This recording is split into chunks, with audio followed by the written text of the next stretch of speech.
Sorry, I made the sound do the double triple sound. Hello everyone, how are you doing? How are you doing? It spooked me too. It spooked me too. Hello everyone.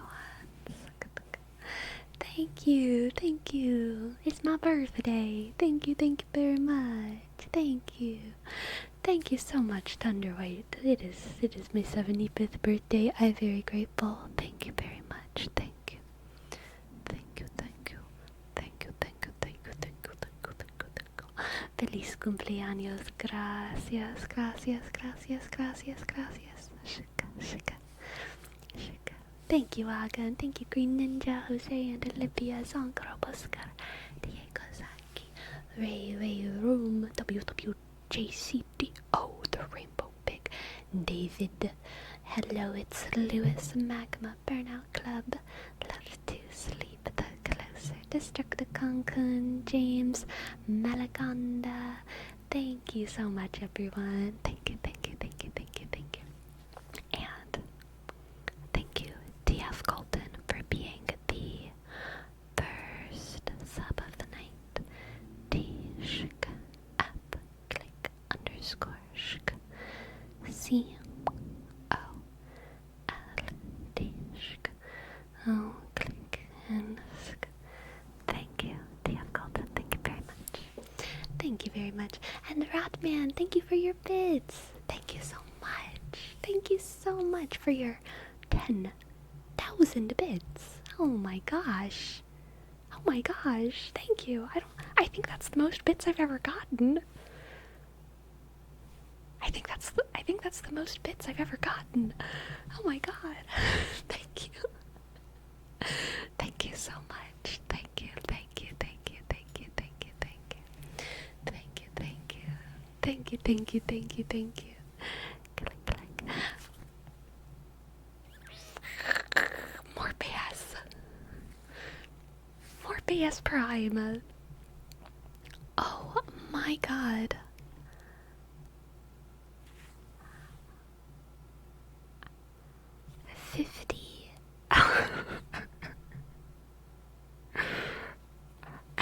Oh my god. Thank you.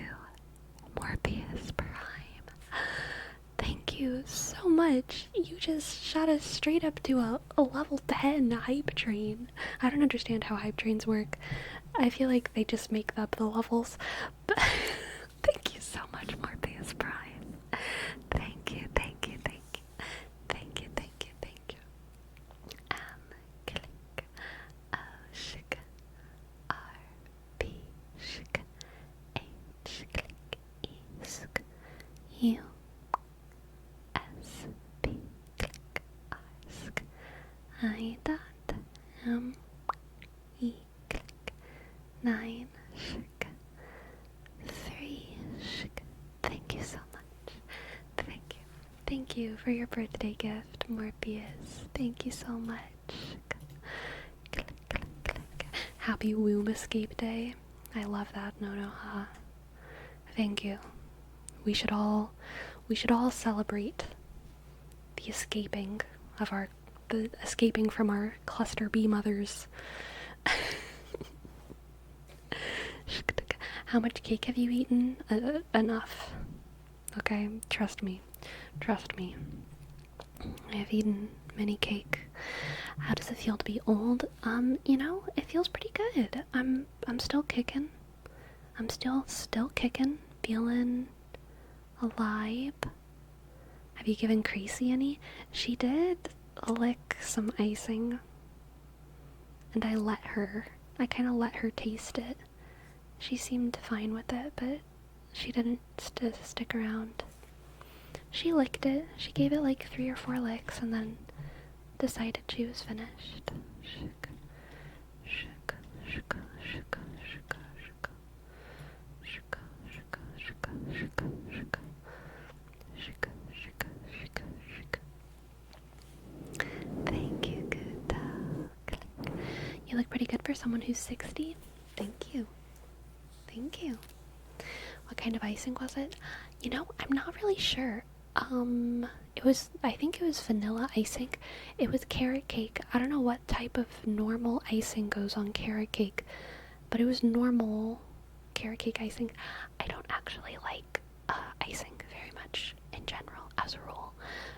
And I confess, on my birthday cake, I did end up kind of just eating around some of the icing. I threw some of the icing away.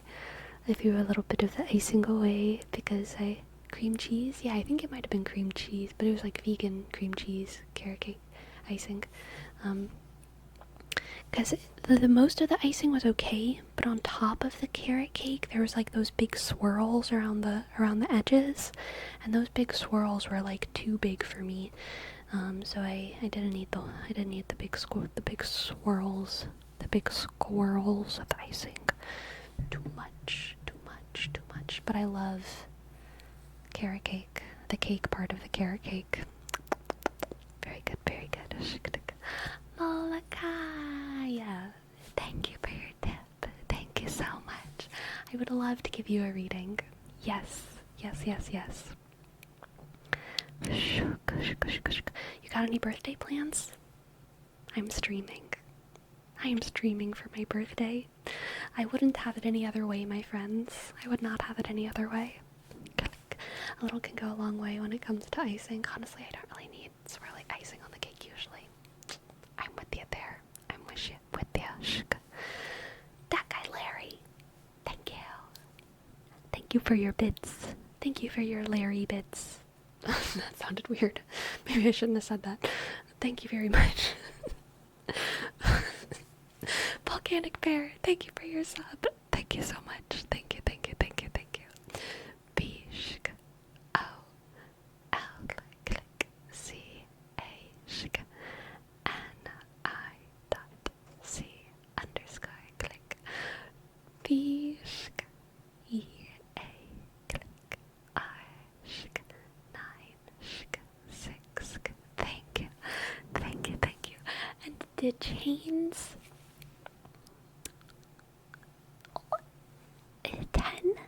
10 subs? 10 subs out of nowhere. Oh my goodness. Thank you. Thank you so much. D U S K C S K H A click I dot N S K C. Thank you.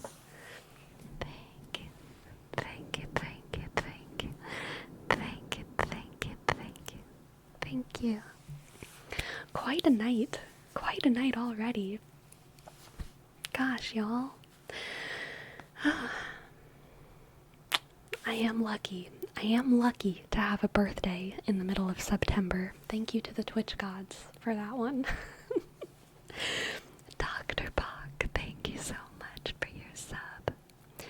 D click R shk B O C K click W sk U R shk S T click I dot U S.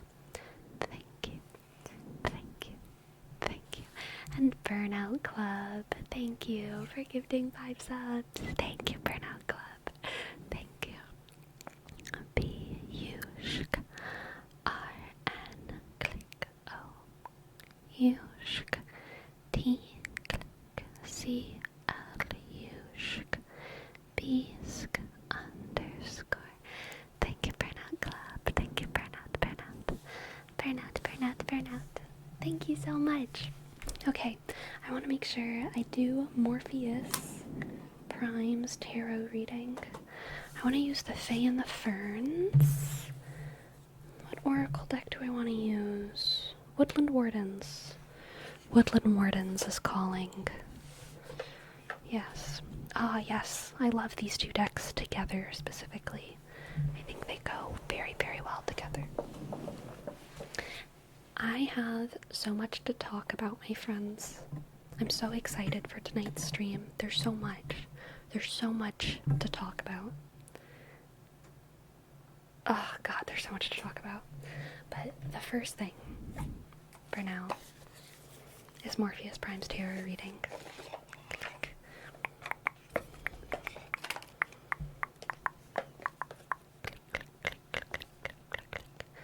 Did you investigate the drama?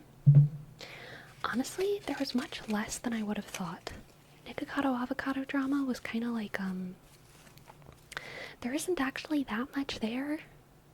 I think the most... pause. Morpheus Prime's tarot reading. Okay, what do the cards have for Morpheus Prime?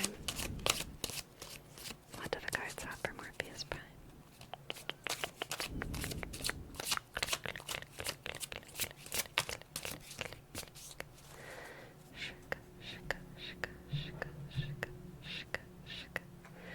Morpheus Prime, for you we have the Page of Pentacles, the Page of Pentacles, the Queen of Cups, Page of Pentacles, Queen of Cups, and the Queen of Pentacles. Okay, all court cards. Very busy, very social. Very busy, very social start to this reading. Page of Pentacles, Queen of Cups, Queen of Pentacles. Okay, so my initial instinct is that there are two different, perhaps kind of, they might not be literal women, but I think there's two kind of consciences on your shoulder. A lot of times the voice of our like, it's not literally our mother, but like we have Mother Earth, right? Mother Earth is kind of like a conscience sort of figure in our mind. We also have Mother Culture. We have these different archetypally female influences of like a gentle guiding voice, gentle guiding voices coming from different places. If I'm hype chest, what the heck is that? Rewards, bleed purple emote. I got the Twitch is doing weird things. It told me to say that in chat, so I did it. I don't know what it means. Yes, again, very busy, very social, very demure, very mindful. But yes, Morpheus, I think that there are multiple kind of gentle guiding voices in your life, or gentle guiding influences in your life, but they contradict one another, which can be uncomfortable. A lot of times we want to believe that like we have the angel and the devil on our shoulder, but what it actually feels like is like we have two different angels who are telling us to do different things. You know? Do we pursue success and wealth and kind of honor and all of these things for the sake of our progeny, or do we go lead a hermit's life and have nothing to show for it but get closer to God and closer to nature and like get to heaven immediately when we die? Both of these things are kind of good, but I mean they definitely contradict each other, right? And I kind of feel like those might not be the two voices in your head, but I think that there are multiple contradictory consciences that are influencing you. And you, as the Page of Pentacles, want to do what is good. You want to do what is right, but you're not sure which of these positive influences to follow. Let's get to some more cards.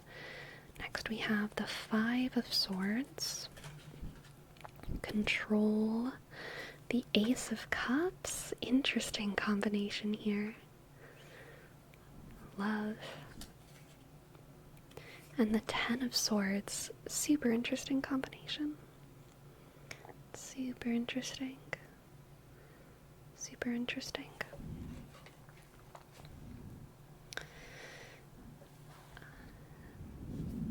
Ten of Swords come up for you in your last reading? I feel like it might have. I might have it mixed up though. Okay, so we have these multiple consciences. I keep wanting to say conscious is, but no, conscience. Multiple positive consciences, 2 angels on your shoulders, and you're not sure which one to follow. And with the Ace of Cups and the 5 of Swords, I think another way to frame the conflict is kind of, do you follow the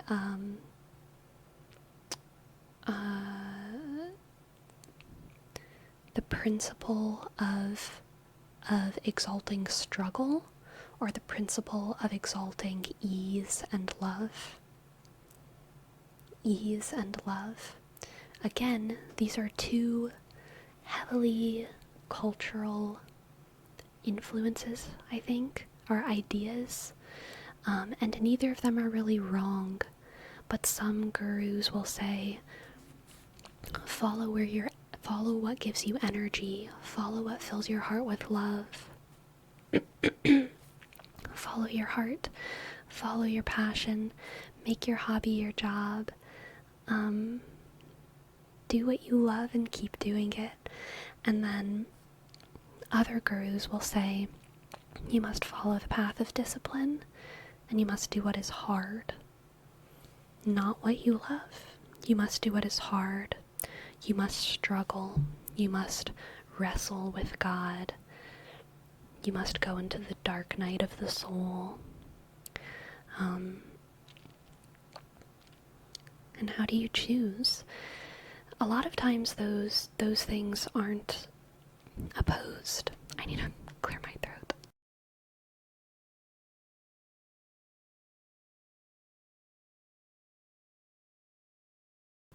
Okay.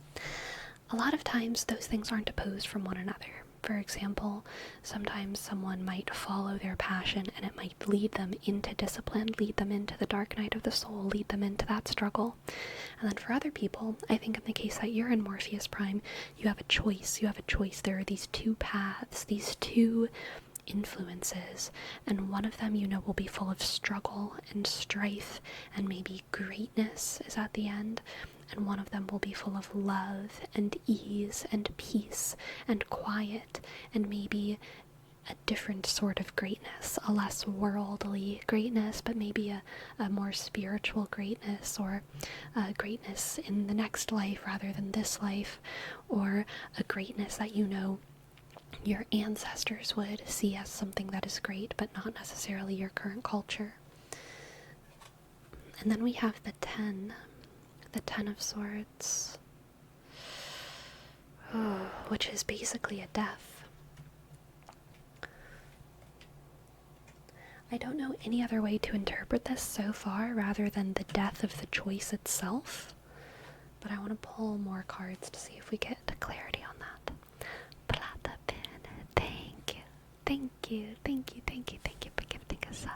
Bishk, L-A-shk, T.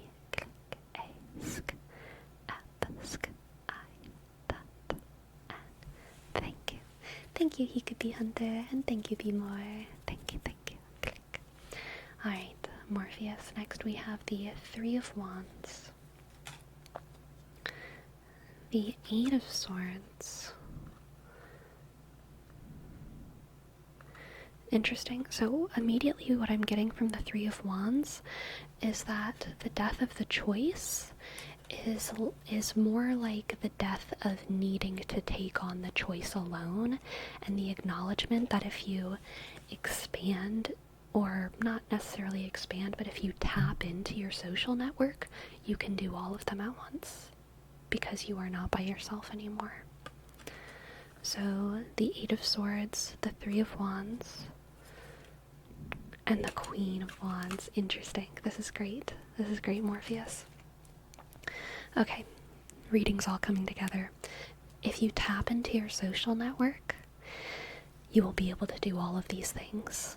You will be able to follow all these paths, and they won't contradict one another because they will there will be room in your kind of sphere of identity to do them all, because you will be more than just you. You will be a network. You will be one of a network.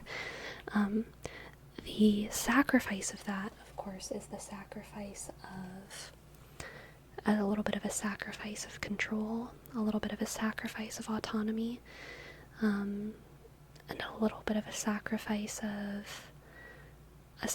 of solitude is always also a sacrifice of pride,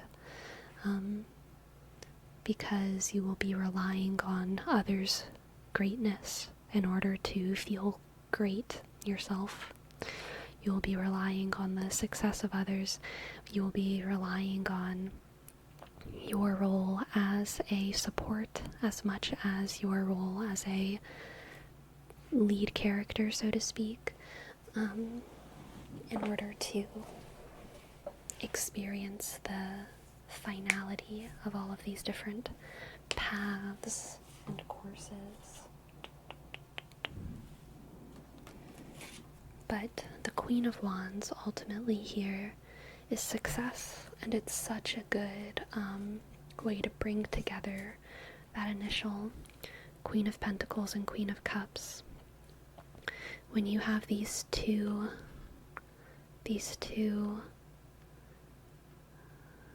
guiding consciences telling you, you must live this way, no, you must live that way, this is what's good for you, no, this is what's good, that is what's good for you. You, through the power of tapping into your social network, can synthesize those voices. You can synthesize those voices to become your own ruler, your own idea, your own unique model of morality. Hello, cat. What's up? And that is where this journey is going for you. Okay, Morpheus. Hello, Freddy with an IE. Hello. Welcome in. Click. It is going lovely. Alright. Let's get an oracle card for Morpheus Prime.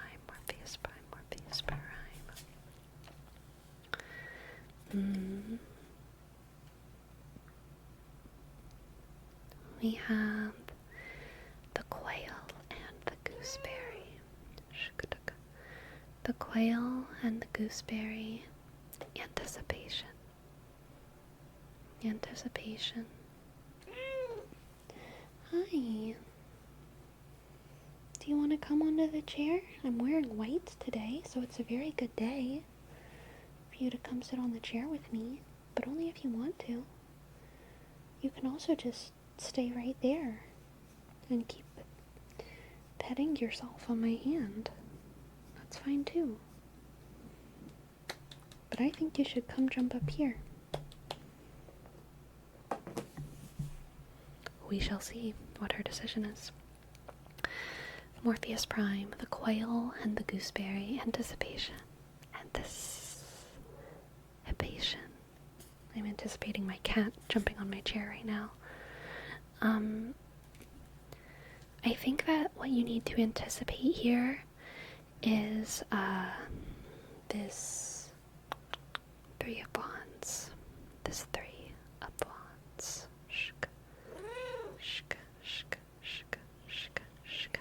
You need to anticipate that network that you have either coming into your life or you reaching out to them. I think initially, even if you are the one to reach out and expand your network, their presence in your personal life mission is going to feel like an imposition. It's going to feel a little bit scary because we are all used to being on our kind of life journeys, conceptualizing our life journeys as ones that are very, very personal, something to be achieved by ourselves, for ourselves. But I think because your ambitions are very great, you will need to rely on other people to have significant roles in your story. And that's going to be a very big, scary sacrifice of control, but a great increase in your power and potential. And it's going to feel uncomfortable at first, but if you anticipate it, it will feel less uncomfortable. My cat's like, I swear, it seems like she's purposefully tingling herself around this wire. It's very, very bad, honestly. What? Thank you so much for letting me read for you, Morpheus. I hope that you enjoyed. I hope that it resonated. Thank you, thank you. Starting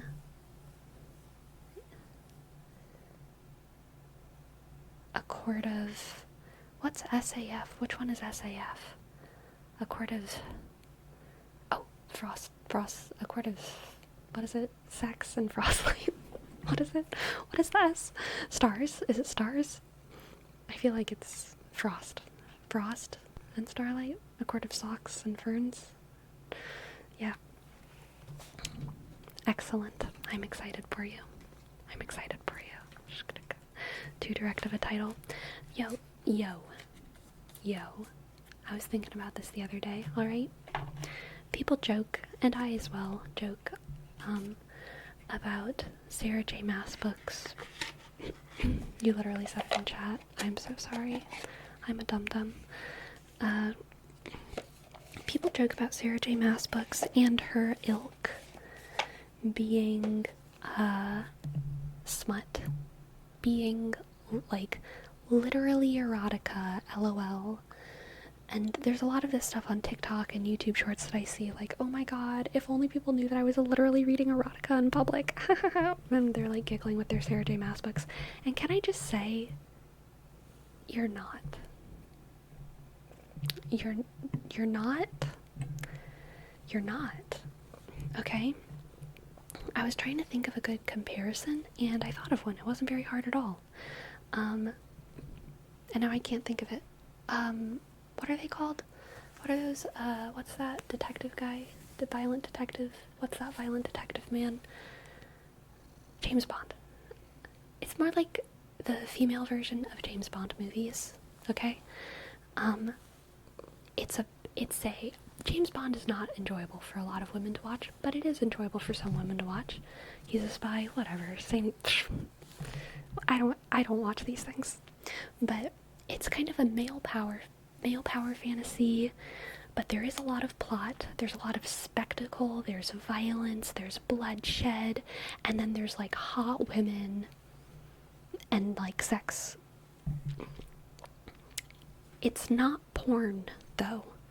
No one would watch a James Bond movie and think that they were watching porn.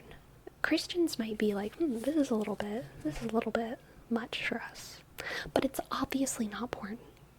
It's like, we know what porn is, and it's not James Bond. There's a clear distinction. And Sarah J. Maas books, or Fourth Wing, or Holly Black, or any of these whatevers, even things like Twilight, I mean, not even, definitely things like Twilight. Twilight's actually very wholesome in a lot of ways. It's not erotica.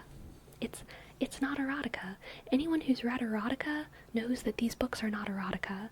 They're female power fantasies with a lot of plot and a lot of intrigue, and also, like, hot men and some sex.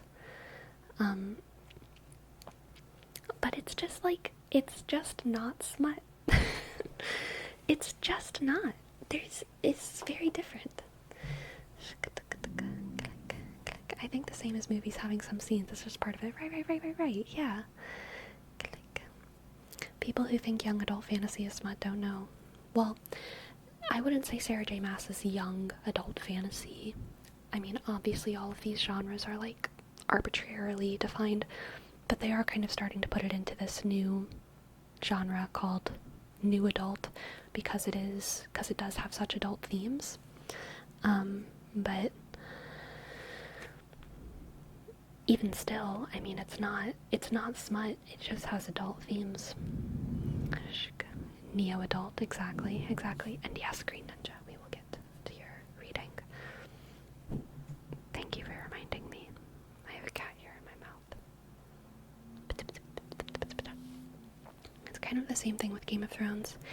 It's similar to Game of Thrones, except that in James Bond movies, or in a lot of these kind of spectacle, violent male action movies, I will say that it seems like a lot of the sexual scenes are supposed to be kind of appealing, titillating, interesting. The women are supposed to be hot, right?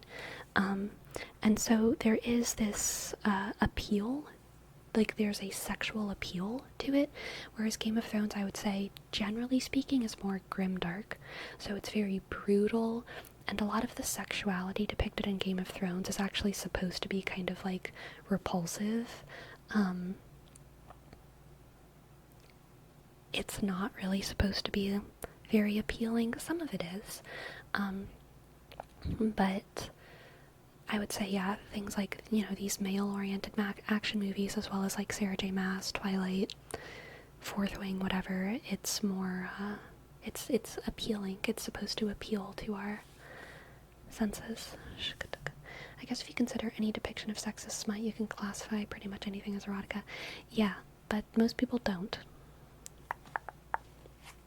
Anyway, let's do a reading for Green Ninja. Hello, Dominix, and thank you very much. Thank you. Thinking of the other evening when you said you like alternative history, do you like Harry Turtledove? I do not know who Harry Turtledove is, so I cannot say that I do. I think it's people trying to be too conservative. No, I don't. Or just people wanting to be seen as different for liking those kinds of books. I don't even think it's that either. I think whenever girls are like, because this is pretty common on like TikTok or YouTube for girls to be like, oh my god, I'm literally reading smut, lol. They're not being too conservative. They're also not trying to be different, because they're trying to be like they're trying to be like with the girls. And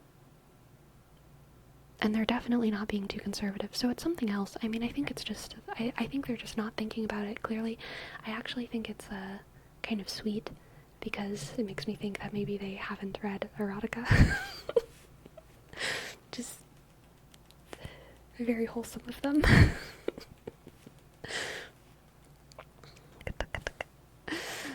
Depends on each script, I guess. At the end of the day, they appeal to something, but not necessarily sexual. Yeah. Yeah.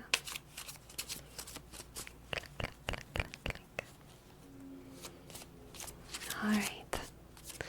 And Olivia. Someone shave that poor turtle dove.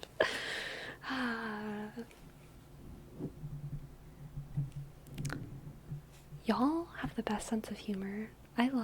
I don't always read the Discord in detail, but I always look at the memes channel in my Discord, because I swear to God, it is the best memes channel of any Discord I'm in.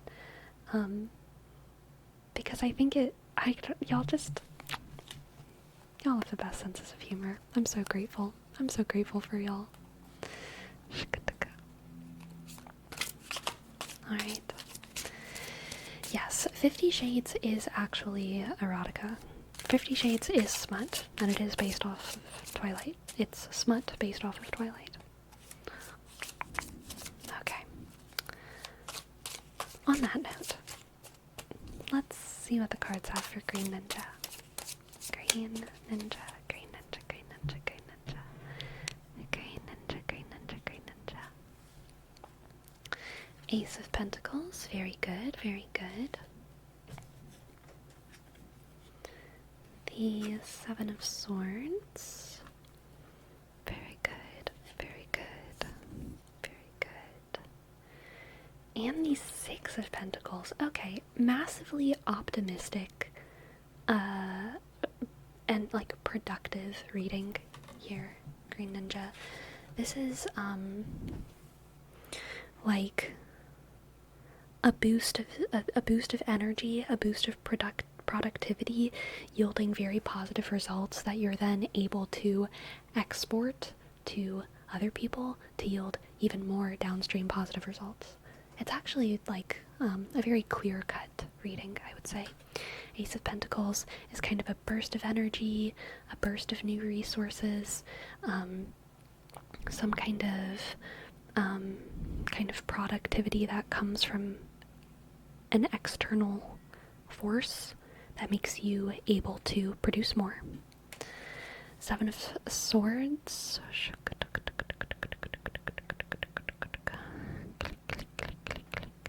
Seven of Swords is, I think, you being able to reap the benefits of this to its fullest capacity, to its fullest extent. This one's actually kind of similar to the Robin Hood reading we had the other night, I think. But the Seven of Swords always has like a slight element of unfairness to it, and I think the unfairness in this reading is perhaps that this Ace of Pentacles is kind of unearned, right? It's like an unearned boost, but you're able to use it to its fullest extent, to take all of the good out of it that you can, and then you're able to take that good and pass it down. The Six of Pentacles is usually quite charitable, and it's a card of giving back. You've received and now you're giving back. And let's get another card. The Knight of Wands. Okay, so you're giving back in style. You're giving back in style. Robin Hood, except not very secretive about it, alright? I think that you are going to be in a position where you get to be a little bit maybe proud of what you're able to contribute, and you're going to be in a position where you get to kind of just enjoy the positive attention. You're going to have an opportunity to enjoy some positive attention soon, which is always nice.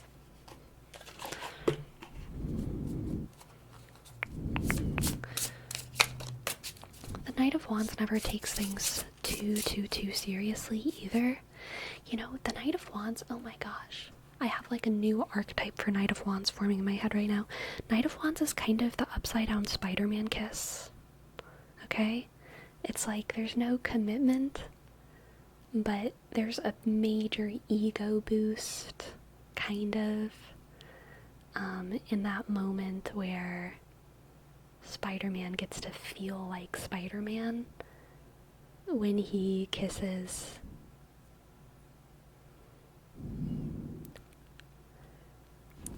Dora the Explorer. I don't remember her name. Mary Jane, sure, whatever.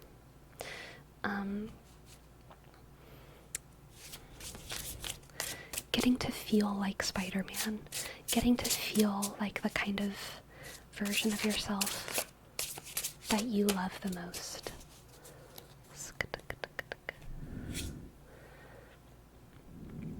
We also have the squirrel and the chestnut. Preparation. The squirrels are very, very good. Pentacles card. It's all about storing and saving, and saving. Storing and saving.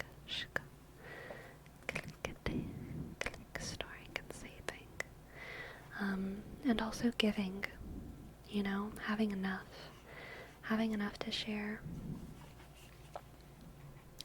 So I think the message with this squirrel and chestnut preparation and this whole reading for you, Green Ninja, is to be very ready for the opportunity to use your success to your social advantage. Not in like a Machiavellian, like psychopathic way, just in like there's going to be a perfect moment where the stars align and you're able to be charitable in a way that also feels really good for your ego. which is like a natural and very adorable thing that humans have inside of them. That most of the time, being charitable is like a major ego boost. That's so cute for humans. It's like actually a really awesome, cute, good thing. And you're gonna get to have that soon. So be ready for those stars to align. Be ready for the stars to align for your fancy altruism moment. Thank you for letting me read for you, Green Ninja. I hope that you enjoyed, and I hope that it resonated. Thank you. And Avalanche, thank you for your tip. Thank you, I appreciate it. Thank you very much. Happy birthday to me.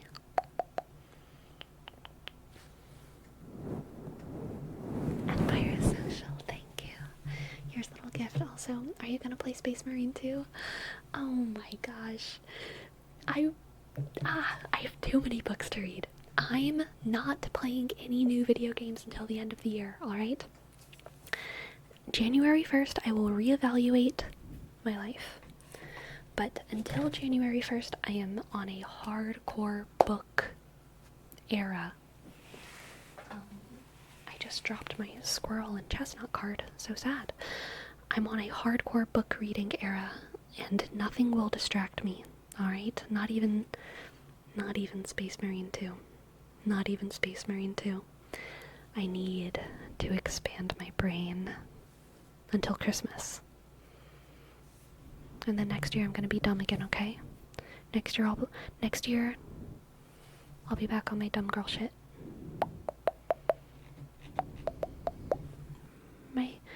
My diadem is a little bit crooked, or maybe my head's crooked.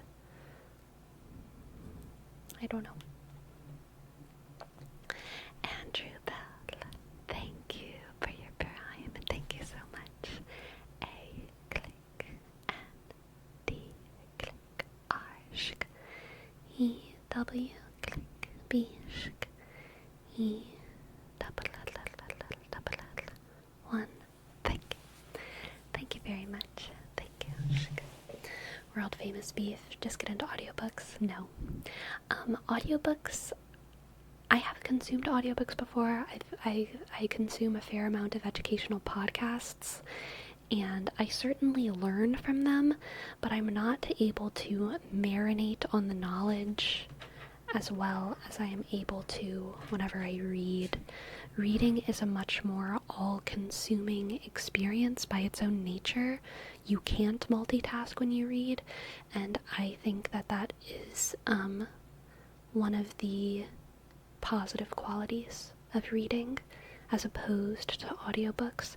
I listen to educational podcasts and sometimes audiobooks when I'm on walks and I'm at the gym and whatever, so it's not that I'm against them, but there are some books that I very much want to read rather than merely consume, and I think that it is good to read, and so I shall. Reading is much more immersive. So true, Wolfgang. Thank you. I've only seen one of the 50 Shades movies, but I saw it in a movie theater. A girl wanted me to go with her in OMG. That's not the kind of movie to watch there. So I actually saw 50 Shades of Grey with a group of high school students. I think I was a junior in high school at the time. It was towards the end of the school year, and it was like a couple juniors and a couple seniors, and we all went together as like kind of a joke. It was pretty fun. It was honestly a great group to see the movie with.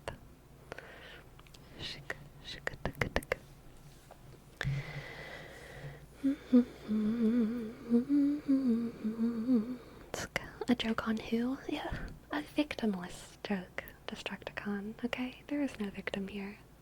No victim. I would like to read along to an audiobook, but I don't own any books. I only use audio for fiction or history, but anything else I prefer reading. Super fair, and Olivia.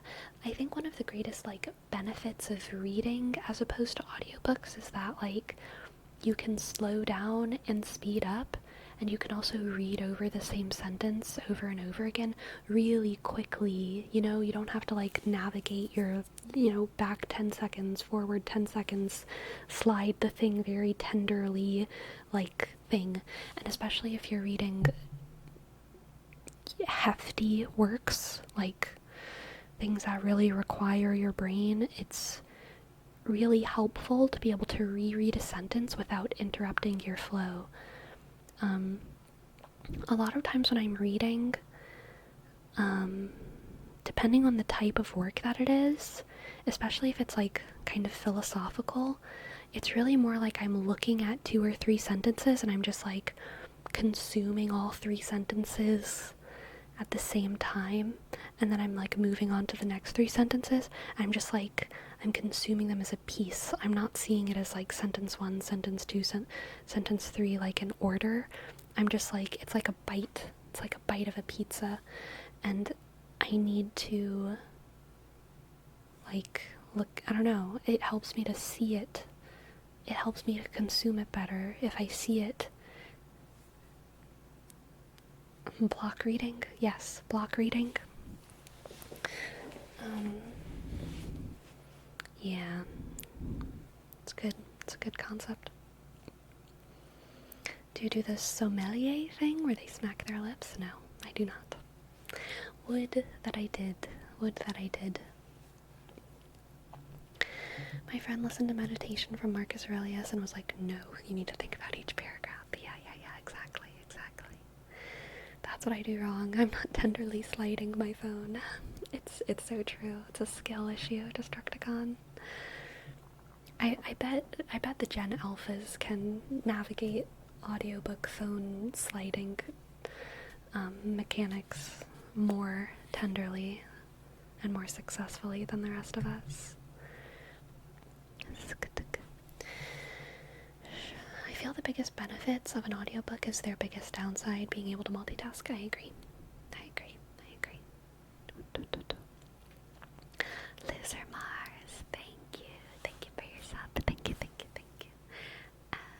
L-O-S-H-K S-E-S-K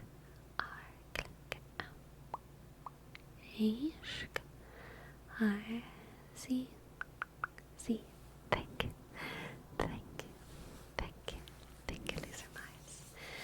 Well, it was nice to be here for a few minutes. Wish you all the best on your special day and have a super great birthday stream. Never forget how awesome you are. Aw, thank you. Thank you, Diego Shaki. Thank you so much. Thank you. Ah, y'all rock. Anyway, I actually wanted to talk about books. I actually wanted to talk about books today. So let's do it. I have kind of officially made my end of the year reading list. I really want to finish all these books by the end of the year. And I know that I can. I hope that I will, because it's not actually that much. I've read way more than this in a similar chunk of time, but I haven't read this much big brain stuff in a very dedicated way, so let's talk about it. So this is actually not on my reading list, but I think that I want it to be part of the conversation. Ishmael by Daniel Quinn, book I talk about all the time. I read it 4 times now, all the way through, and I've read little sections more than that. This has been a very, very influential book for me and the entire way that I view the world. The first time I read it, I think I was 12 or 13. The second time I read it, I was probably more like 19. And then the third and fourth time I read it were fairly recently. I've also read it another time out loud to someone, which I didn't even count.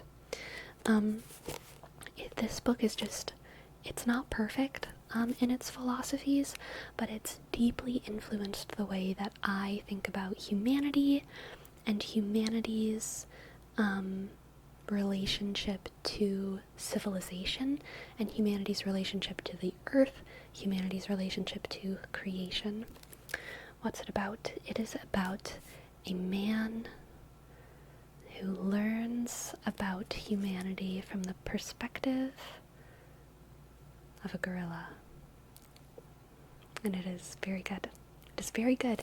It is a story, but also it's a Socratic dialogue, basically, and Daniel Quinn is a philosopher, and it's clearly a philosophy book, but it's a philosophy book from the framework of a gorilla in a Socratic dialogue with a man. Monkey wisdom. Yes, exactly. So, that is kind of just an important book to me that has influenced the way that I think about humanity for a long time. I just finished book 1 out of my 5-book reading list for the end of the year. And it is the book that Aunt Olivia sent me, Primates and Philosophers.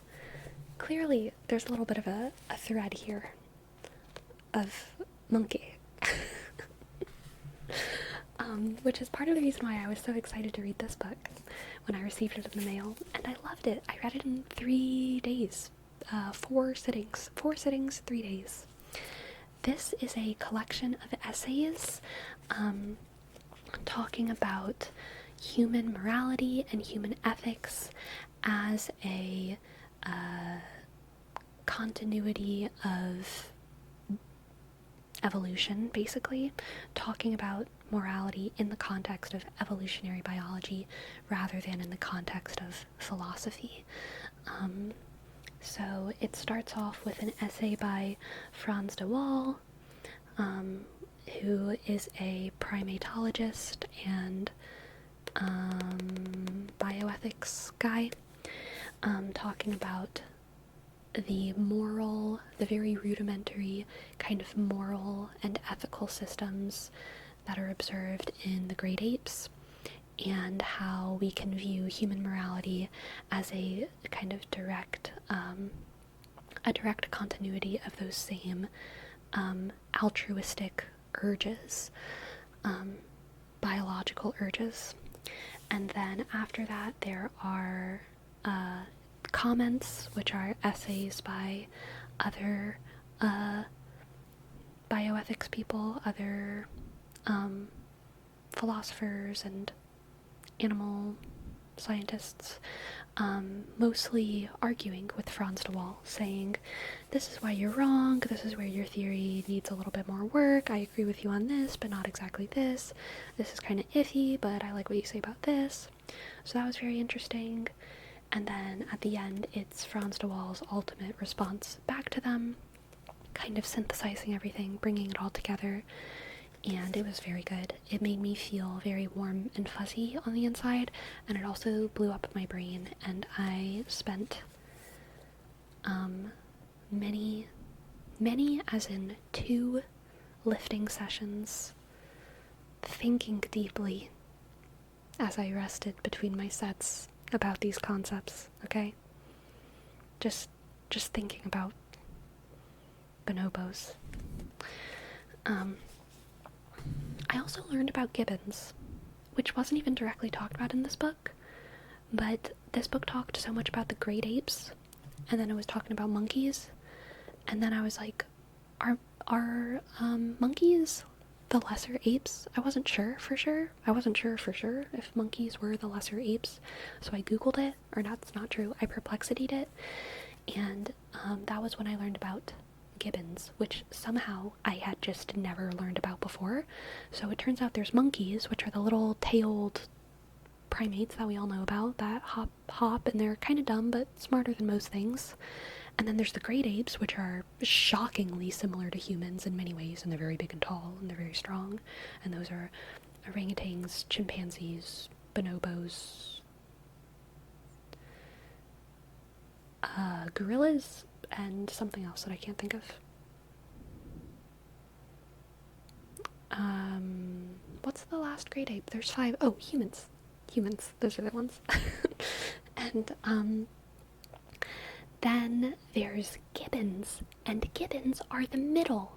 So gibbons are smaller than the great apes, but bigger than monkeys. They do not have tails. Monkeys have tails, but the lesser apes, also known as the gibbons, do not have tails, and they're medium-sized, and they have mental capacities that are, as you would expect, between those of the monkeys and the great apes. So they're like, smarter than monkeys and dumber than great apes. And there's a couple different species of them running around the world, and they're very cute. I went on a little YouTube wormhole, looked at videos of them. I don't know how that's pronounced, but I think it's called the Siamang gibbon. They have like a toad throat. They've got to be kind of related to howler monkeys, because they're also like yappers, but they're not howler monkeys, because howler monkeys are of course monkeys, and these are Siamang gibbons, and their voices sound very human, but they have like toad throats, and they make a sound like wop wop wop wop wop wop wop wop wop, and you've got to look at their throats, y'all. I'm telling you. Wait, I can show you. Let me Google.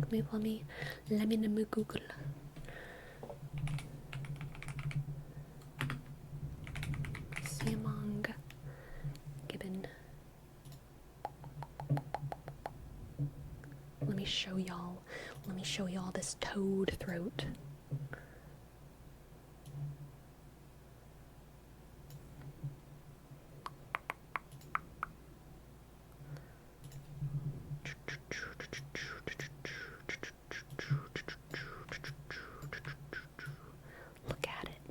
Look at it. Oh, I didn't mean to do that. Look at it. Look at that toad throat. Do you see it? Do you see it? Look at it. It's crazy. And yeah, they have crazy bodies. Let me show y'all their look at those arms. Look at these arms. Their arms are wild. But yeah, they're super cute. Look at those toad throats. Amazing. Gibbons. Gibbons are a whole nother group of primates that somehow escaped my knowledge. Yes, they are so adorable. Look at the hairstyle, I know. I hope I never mess up their order while Monkey in Texas Roadhouse. Yeah. Yes, I don't know if I say it right. In my head I say Siamang, but it might be like Shaimong or something. I don't know. I don't know how to say it. How much do you think they can lift? Plenty. So anyway, book 1 of 5 completed. Primates and Philosophers. The next book that I just started today, and I'm only like 2 pages in, is The Martyrdom of Man by William Winwood Reade. This one is also the tale of humanity. The tale of humanity told by an imperialist English white man in the mid-1800s, which I know sounds cringe, but I think it's going to be very exciting, partly because of its cringeness, and because it's a perspective that was very, very, very influential for the kind of secularist movement in all of Europe, but especially England around that time, kind of humanism, the humanist vibe. And to this day, this book remains very influential in techno-futurist circles, transhumanist circles, and yeah, kind of just futurist circles in general, because even though it is definitely, I can already tell, pretty imperialist in its, in some of its like language and context, it is also a very positive view of humanity. The author definitely honors other cultures, even though he sees them as lower, or like, let me think of a better way to say that. He sees them as he sees other cultures as like less evolved versions of his own kind of European English culture. And that's deeply problematic, but also it informs his incredibly hopeful view of humanity moving forward, thinking that humanity is on this path of progress towards this kind of infinitely complex and advanced future. And it's considered kind of like a secular Bible by a lot of people, because it talks about actively killing God by raising humanity to kind of godlike status over time. And so yeah, it's not at all my perspective. It's actually very different from like the philosophy that I have written deep in my heart and deep in my bones, but it's something that I find intriguing and compelling, and I'm definitely very curious about it. And Maxwheel, thank you for your sub. Thank you very much. Click, click, A, shk, X, click, W, shk, H, click, E, sk, E, click, L, shk, 21. Thank you. Wow, 14 months is a lot. Life has been tough, but it's going well now. Hope yours as well. Thank you, Maxwheel. Thank you.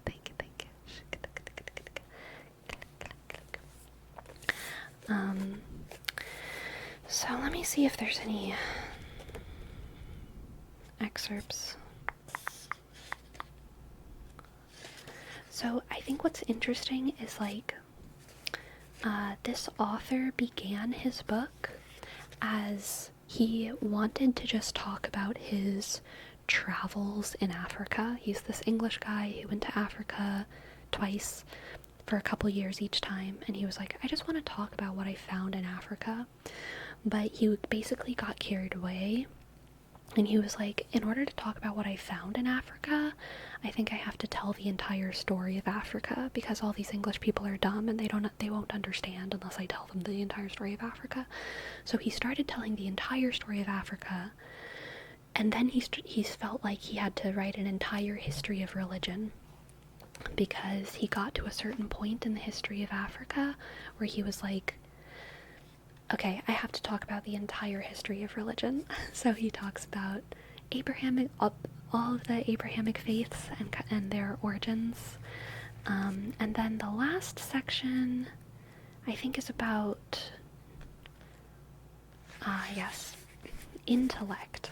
The entire history of what he calls intellect, which I think is basically a history of science.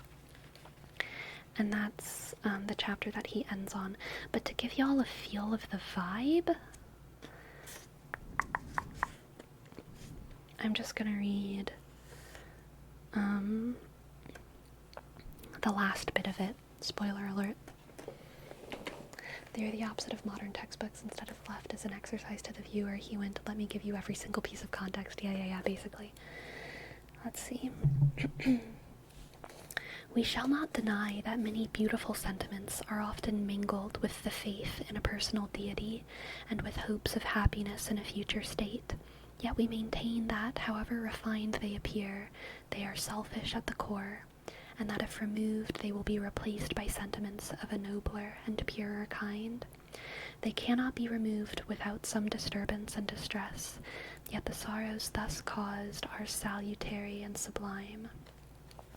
The supreme and mysterious power by whom the universe has been created, and by whom it has been appointed to run its course under fixed and invariable law, that awful One to whom it is profanity to pray, of whom it is idle and irreverent to argue and debate, of whom we should never presume to think save with humility and awe, that unknown God has ordained that mankind should be elevated by misfortune, and that happiness should grow out of misery and pain.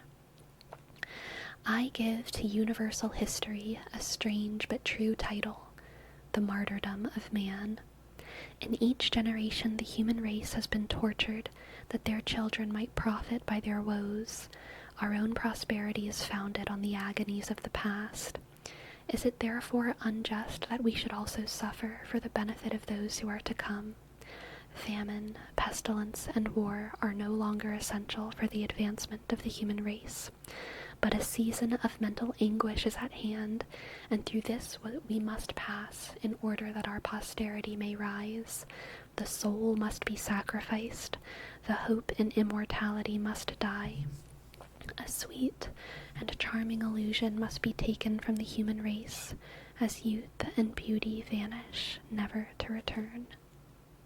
The end. So, it's very beautifully written. I love the way the guy writes.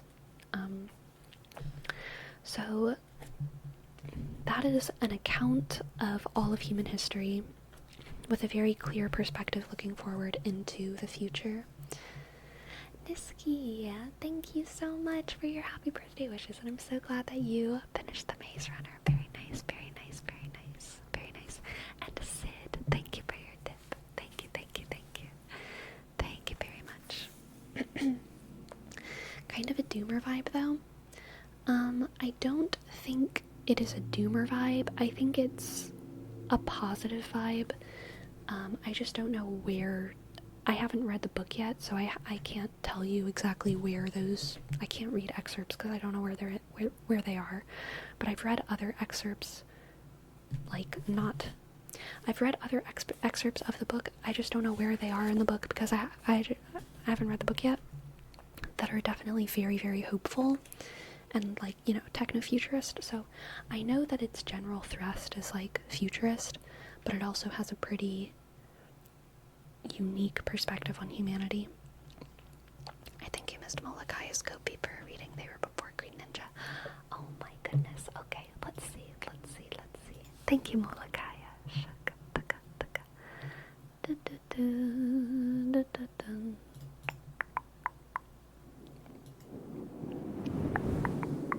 Tony Moralist, thank you. Thank you so much. Thank you for gifting 5 subs. Thank you. T click O N Y click M shk shk O click R A shk L E shk S T shk. Thank you.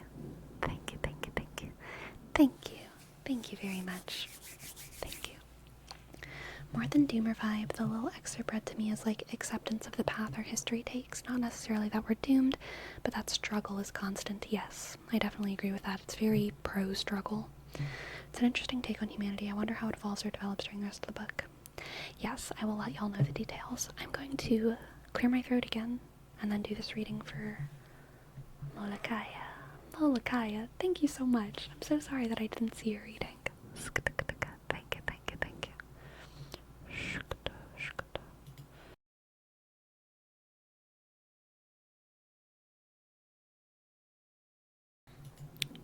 Okay, Molokaya.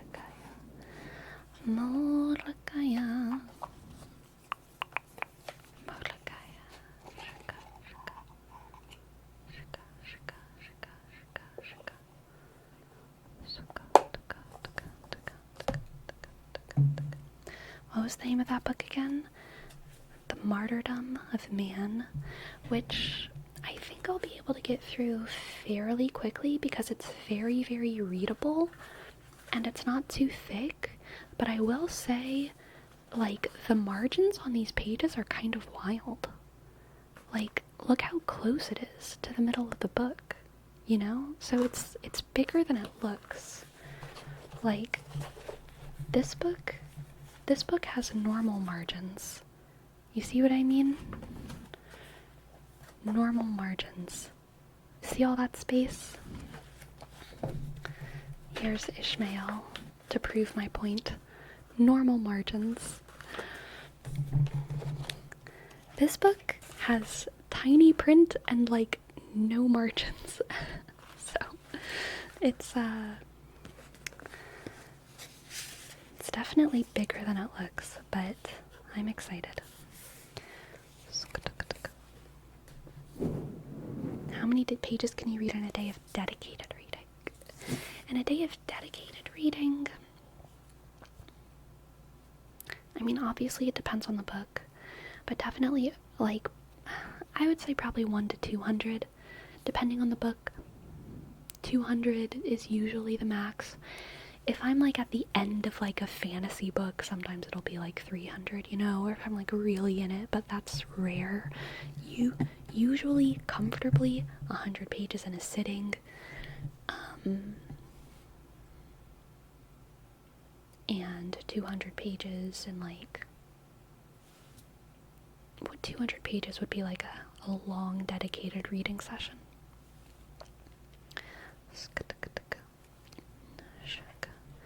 Must be one of those books people sell out of copyright texts. Maybe, yeah. Insane margins, yeah. No paragraph indentations either. It's like the publisher wanted to be mean. Yeah, for sure. Okay, now let's do the Molokai reading. Yes.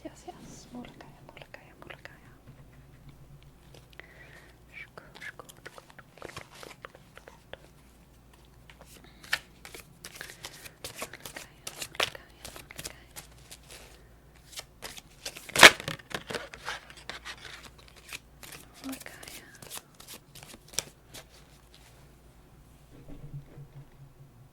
You know, I don't actually see the reading in my Ko-fi donos. I thought that maybe the one that I saw was Molokai's. I'm just gonna give you a reading anyway, though, because I don't know why Ferome would have seen a reading if there wasn't one. One of my cards just fell on the ground. It's in the Ko-fi page. I have one from Gortbert, Morpheus Prime, Green Ninja, Pyrosocial, Avalanche, Luigi Prime, and Sid. Jamie, thank you. Thank you. Thank you, thank you. Thank you, thank you, thank you, thank you. Thank you so much. Thank you. Click. J, shk, U, S, T, click, J, shk, A, M, click, click, M, click, click, I, dot, E, D, O, shk, D, click, G, shk, E, R, sk. Thank you. Thank you. Thank you. Shk. Yeah, I'm gonna err on the side of y'all. Because sometimes Ko-fi does just mess things up.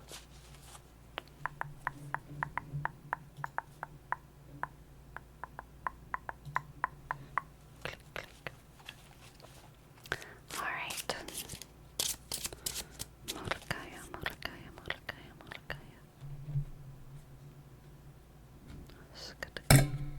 I'm so sorry. That was a loud one. I'm so sorry. And thank you, Darlin O Jesus, for your sub. C-H click A-R click L-I dot N-H O click J-sk E-S-U-sk-S. Thank you. Thank you. Thank you. Alright, we have the King of Swords, Justice, King of Swords, Justice, and the Three of Pentacles. King of Swords, Justice, and the Three of Pentacles. Okay, Molokai.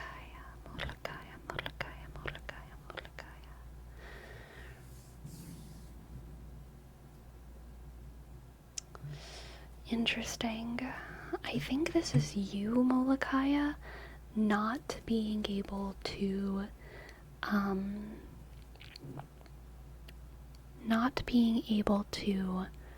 control karma. Even though you are in charge of a situation, you don't actually have control over, or let me say that better. Even though you have authority over people, you're not going to be able to control how those people who you're in charge of come to find justice.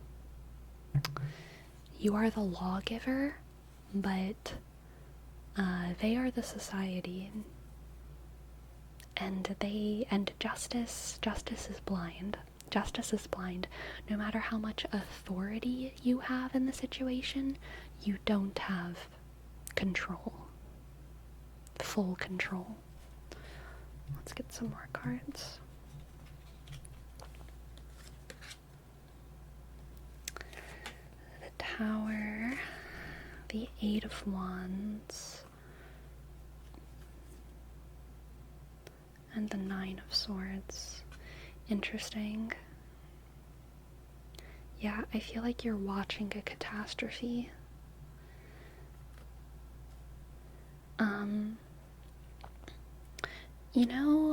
You know how they say, like, Nero fiddled while Rome burned? And how that's clearly, like, indicative of, like, wow, Nero must have really not been able to not cared or something. There's also kind of this element of it. I mean, obviously Nero is bad, okay? As a Catholic, I am no Emperor Nero stan, but in a vacuum, what could Nero have done? In that day and age, what was Nero gonna do when Rome was burning to the ground? What was one man gonna do, even if he was emperor? What was Nero gonna do? That's kind of the vibe here. I think you're going to be watching catastrophe. And you will kind of have authority over it, but no control. No control.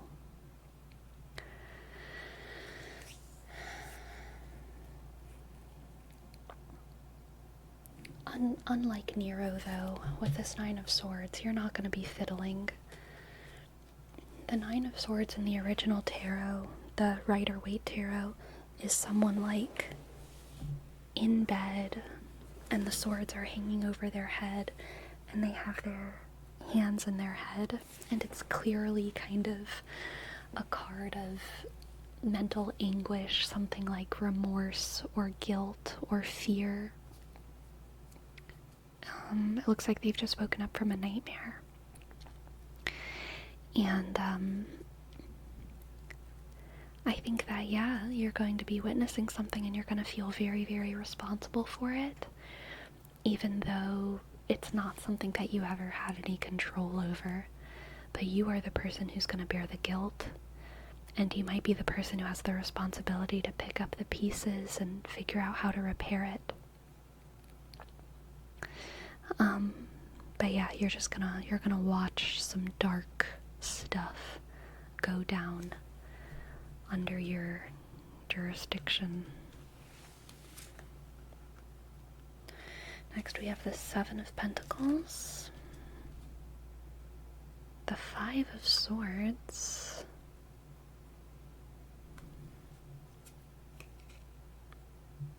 and the Ten of Cups. Okay, thank God. A happy ending here. Okay, you will not have control over the catastrophe, Molokai, but you will have control over how you react to it, how you assemble your resources, and how you rebuild. The Five of Swords is often kind of toxic control, or someone being too controlling. But I think in this reading, because it's paired with the Seven of Pentacles and the Ten of Cups, it's basically saying you'll get out of this what you put into it. And as the person in charge, exerting extreme amounts of control can massively kind of benefit the situation. You need to exert massive amounts of control after this catastrophe. And you will you will get out of that what you put into it. And what you put into it is going to be a lot of love and a lot of dedication. A lot of love, dedication, and loyalty. And so what you're going to get out of it is a group of people who are more resilient and loyal and stronger for everything that they've gone through. I was picking at my nail earlier today. I have a little hangnail. It's so sad. Birthday hangnail. My name is Janelle and it's my birthday today, so could you say my name, please? Janelle. Happy birthday.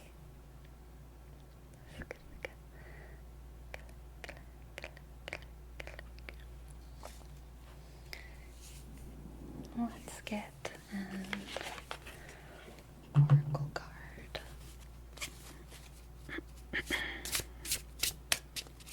Let's see what the oracle cards have for Molokaya.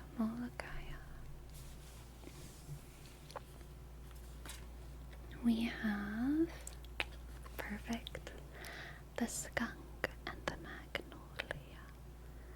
The skunk and the magnolia. Protection. Protection.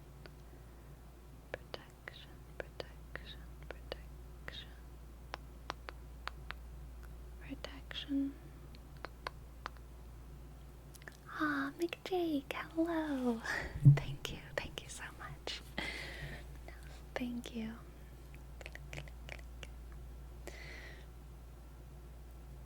Yes, Molokaya, I think that you're going to be protecting your people here. Again, I think this is a situation that you don't have control over at the beginning, but you know how to fix it. I know I started with this metaphor with Emperor Nero and Rome burning, but this is something that's super common in families. It's super common for, children to come to their parents and confess something only when it's time for their parents to fix it,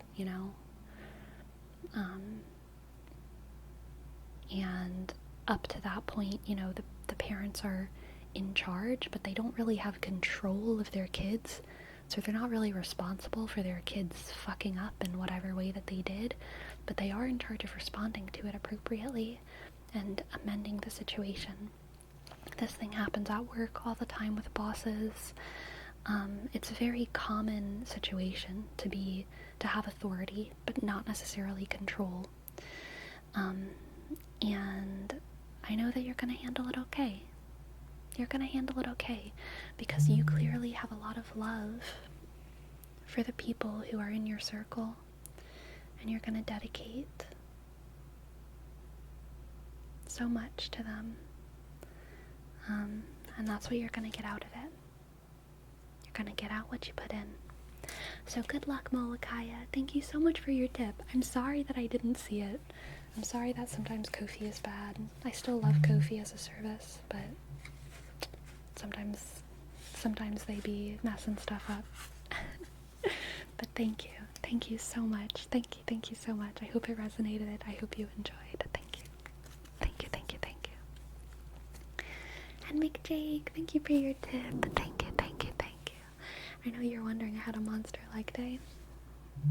Heck yeah, I'm so proud of you. I had a monster leg day too, McJake. I had a monster leg day. I did more time on the Jacob's ladder than I'd ever done today. It was like 12 minutes, and I could have gone more. I actually almost went even more, but my phone messed up my playlist, and I was too exhausted, and I was just like, no. My phone paused my music against my will, and that was the final straw. I couldn't fix it, and so then I just left. The playlist was the problem. It really was. When are you gonna start picking up the speed? I pick it up periodically. You don't press a button for the speed, you just change your speed manually. you climb faster and the thing goes faster, you climb slower, and it like automatically adjusts. So it depends kind of on what I'm listening to. It's always kind of different.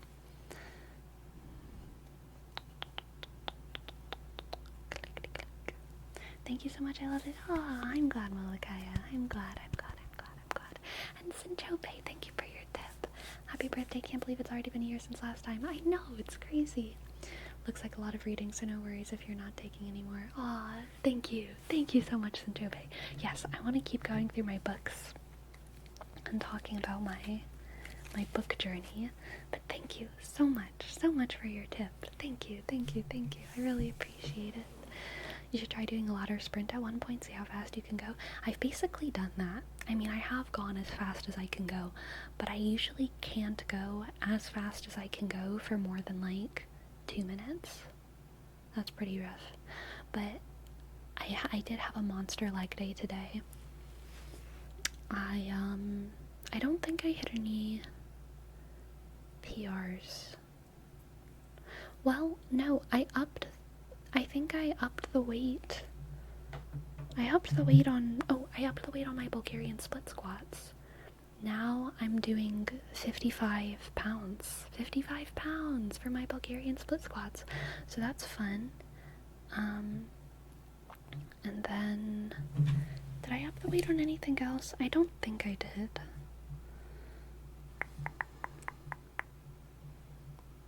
Let's see. No, I did not. Shika.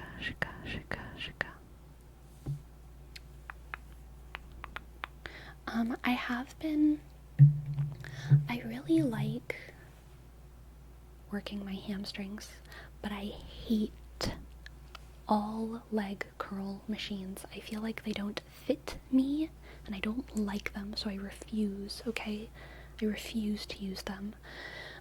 So for my hamstrings, I like back extensions, and I like stiff leg deadlifts, and I like good mornings, and I'm kind of intimidated by normal deadlifts, Romanian deadlifts.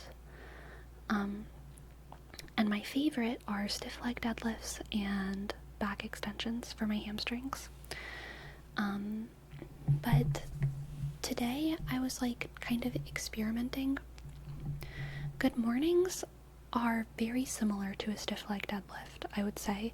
It's just that instead of the bar being in front of you, the bar's on your back, like you're squatting, like a normal squat with the bar on your back.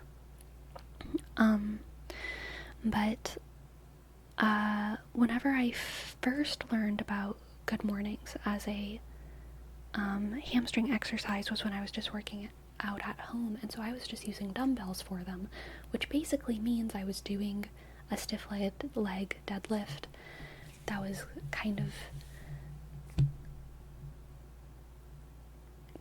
with my legs bent, so not totally stiff, but it wasn't a normal deadlift, and I was doing it with dumbbells, so it was weird. It was kind of like an in-between thing, and it worked great, you know, by myself with dumbbells in my room. It was definitely like giving my hamstrings a workout. But now that I'm at the gym, I'm trying to be more a little bit more proper with the things that I'm doing. You can call them RDLs. Yeah. So today I was kind of for the first time trying RDLs to see if they were comfy for me, and I don't know. I need to ask some dude at the gym to like help me or something. I don't know why they intimidate me so much, but they do. So I'm just sticking with stiff leg deadlifts basically, because I don't like doing good mornings unless I'm doing them in front of my body, which at that point they're really more like modified deadlifts. I don't know, it's weird. So I'm basically just sticking with stiff leg deadlifts, I think. And that's the whole story. Very demure with my deadlifts. So true. Starting to see more rotary phones in my area if you're still interested. Heck yeah, Sinjobe, I'm absolutely interested. Heck yeah. They're a hard exercise. They are, McJake. I will say today at the gym, in like the corner that I was in, there's like 2 squat racks, and I was doing my stiff leg deadlifts kind of in one of the squat racks, and then there's another girl doing squatting in one of the squat racks, and then there was a girl doing Bulgarian split squats kind of next to on one of the Smith machines, and then there was another girl doing hip thrusts on one of the Smith machines, and I was like, I wanted to like stand up and like clap my hands and be like, this is the girl booty corner, but I didn't want to do that. But it made me so excited. It was such a feminist corner. Oh my gosh, so empowering. So empowering to be surrounded by girls growing their butts. Very demure, of course. Hello, Tessa. Hope your week is starting off well. Just popping in to say hi. Hello, Gentle Tap. We are talking about the gym.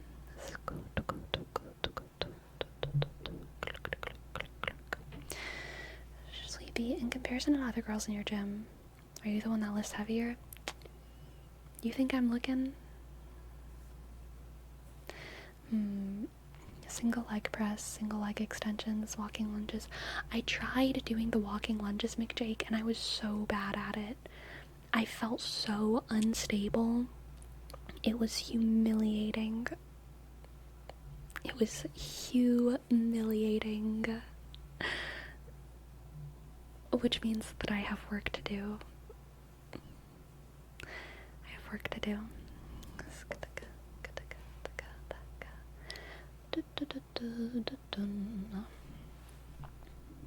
I know, I do gotta work on that core stability.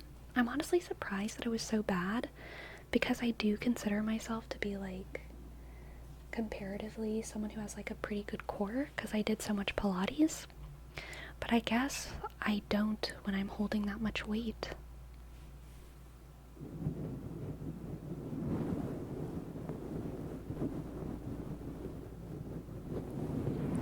High plank kettlebell crossovers. I think I know what those are, and I think I don't like those. I think I also don't like those. Did you try with weight on both hands not being the same? Yeah. Do you rotate the exercises you do every week, or do you have a very specific routine? I pretty much have a very specific routine. I kind of do the same thing every single time, which I know theoretically I would get like better results or whatever if I changed every like 5 or 6 weeks what I was doing, but I like what I do, and I also am still seeing so much improvement that I'm happy to kind of keep doing the same things until I stop improving, and then I'll switch it up, you know?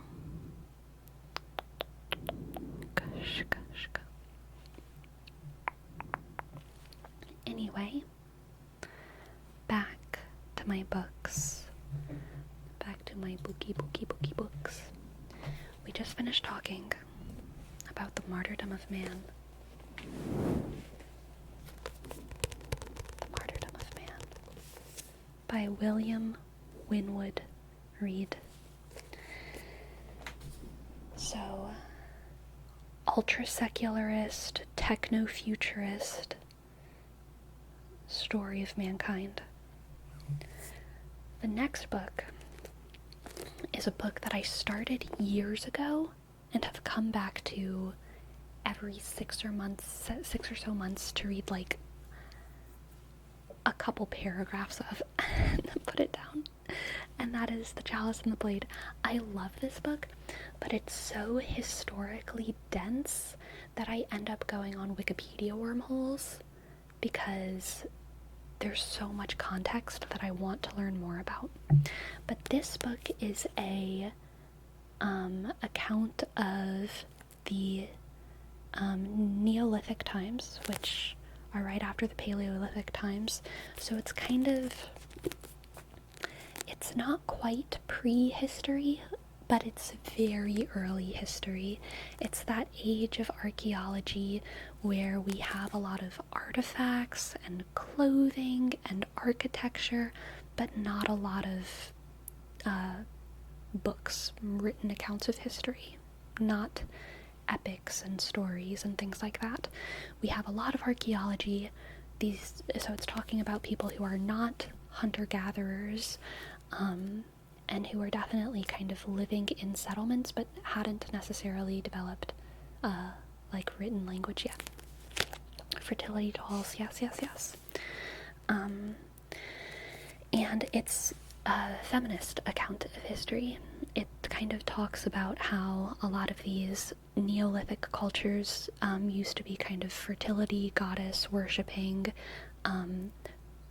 peaceful tribes that eventually warring nations, who were the ones who developed a lot of the earliest languages as well, conquered the more peaceful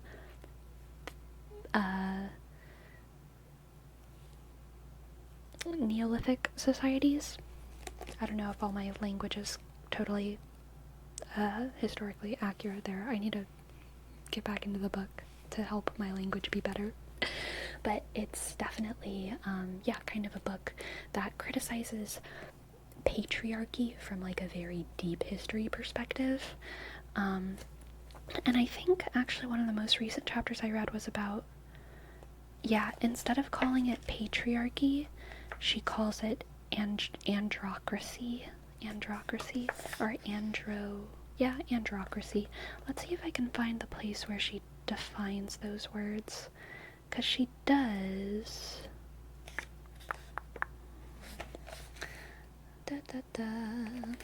Dominator ideology she talks about as being basically androcracy, and she talks about how it's different from what we would call patriarchy. And she gives good definitions, but I want to see if I can find exactly where she talks about that.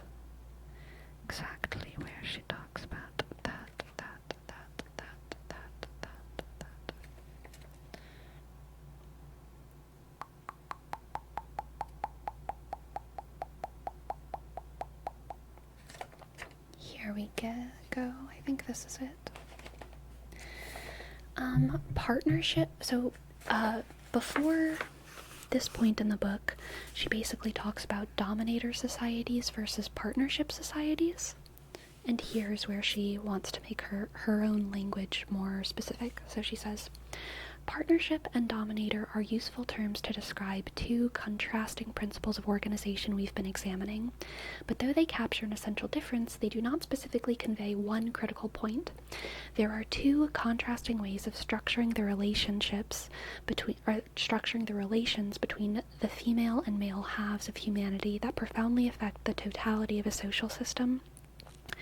We are now at the point where, for both clarity and economy of communication, we need more precise terms than those offered by our conventional vocabulary in order to continue probing how these two alternatives affect our cultural, social, and technological evolution.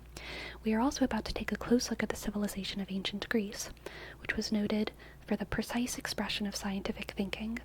These two new terms I propose, and will in certain contexts be using as alternatives to dominator and partnership, draw from this precedent. For a more precise term than patriarchy to describe... There goes my bookmark. Sad day. Kaloo-kalay. For a more precise term than patriarchy to describe a social system ruled through force or threat of force by men, I propose the term androcracy. Already in some use, this term derives from the Greek root andros, or man, and kratos, or ruled. To describe the real alternative to a system based on the ranking of half of humanity over the other, I propose a new term, Gylani. I'm not sure if it should be Gylani or Gylani. I think Gylani. Gylani? It's a G. I think, or Gillani? It is the GIF question. GIF. I'm going to say Gylani. Guy derives from the Greek word of gyna, or woman, and from andros, or man. The letter L between the two has a double meaning. In English, it stands for linking both halves of humanity rather than as an androcracy, their ranking. In Greek, it derives from the verb lien or lio, which in turn has a double meaning, to solve or resolve, as in analysis, and to dissolve or set free, as in catalysis.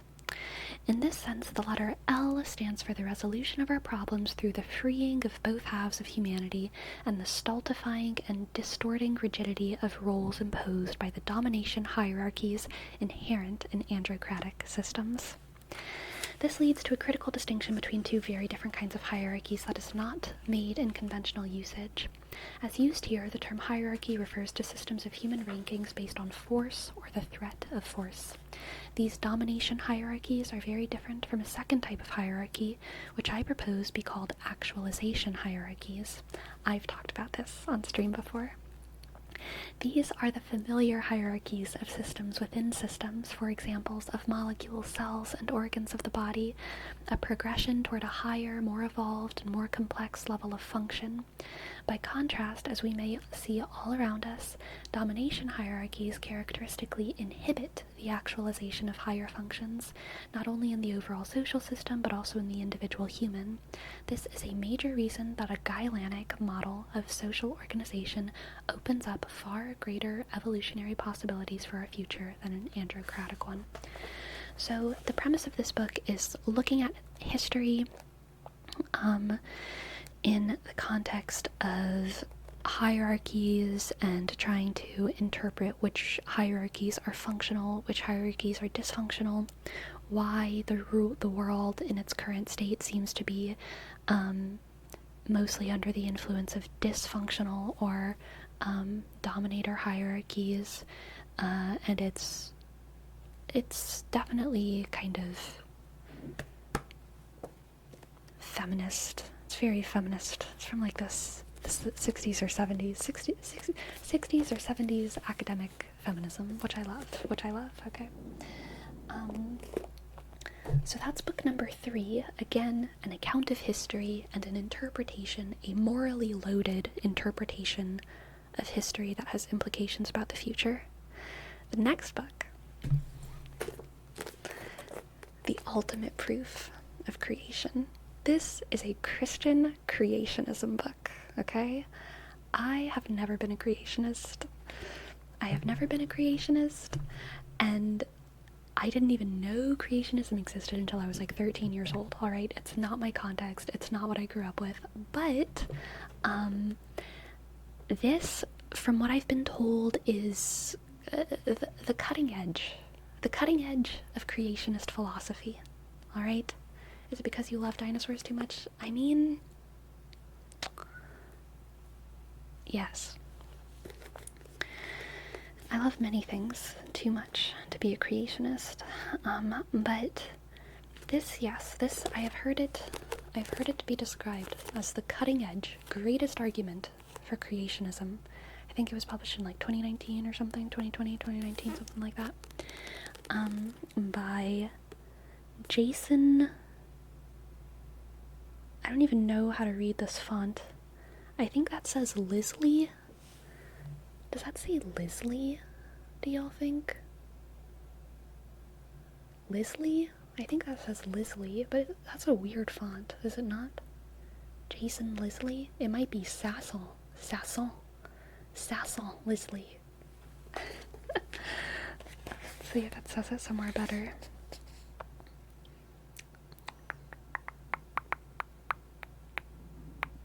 Yes, Jason Lisley. Copyright by Jason Lisley. And I've only read the introduction of this book, where he basically says that, gives the framework of the book, saying that the first bit of the book is talking about all of the basic, older arguments for creationism, and then I can't remember what part 2 is, something else. Part 3 is his argument for creationism, and then part 4 is apologetics for his argument for creationism. So basically, you know, how to argue with other people about it. I've never sincerely given creationism much thought. I do not expect this book to convince me of anything scientific, but I do hope that this book opens certain philosophical doors for me, and who knows, maybe it will be the greatest argument in the world and I'll come out of this a creationist, but I do highly doubt that. What's the basis of creationists? Creationists generally believe, well, I should say some people draw an important distinction between creationism and young earth creationism. When I say creationism, I'm thinking young earth creationism. I think the umbrella creationism is like God created the world, which is something I would agree with. But usually when people talk about being a creationist, they're talking about being a young earth creationist, which means that they believe that the earth didn't exist until something like 6,000 or 10,000 or 12,000 years ago because of the Bible. And they have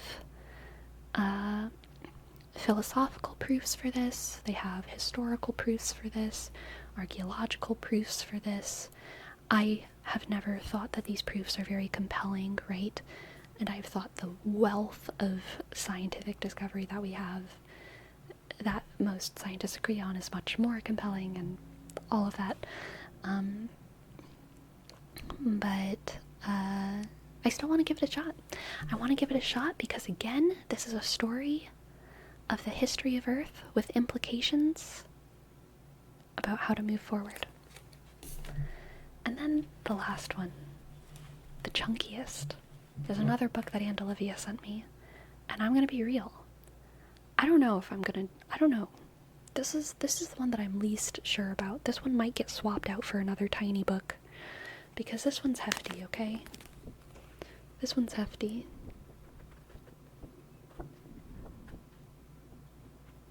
This one's a hefty one.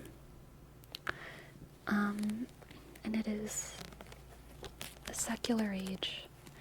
I believe this book is going to be talking about how we came into the secular age, what the secular age is, and what we should do about it. So again, an account of humanity from a very particular perspective, with also a perspective on what we should do about it, or what it implies about the future.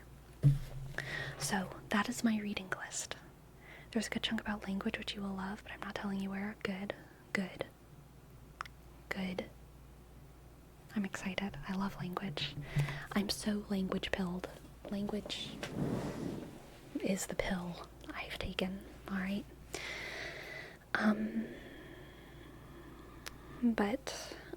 Yeah. So all of these books are very different perspectives on history and the future and humanity. And I am really looking forward to getting dumber by filling my head with all sorts of silly ideas instead of just focusing on the Bible, if you know what I mean. What piqued your interest in these topics? My interest has always been piqued in these topics. I'm just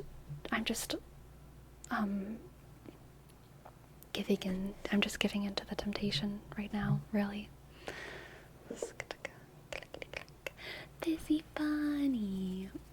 Busy Bunny, hello, welcome. Welcome raiders, so glad to have you. Hello. Welcome in. My name is Sleepy, and I make ASMR on Twitch and on YouTube. Have you read All Tomorrows? I have not. I have read a book called All Yesterdays, which is speculative views about the dinosaurs. I don't know if that's at all related, but Hello,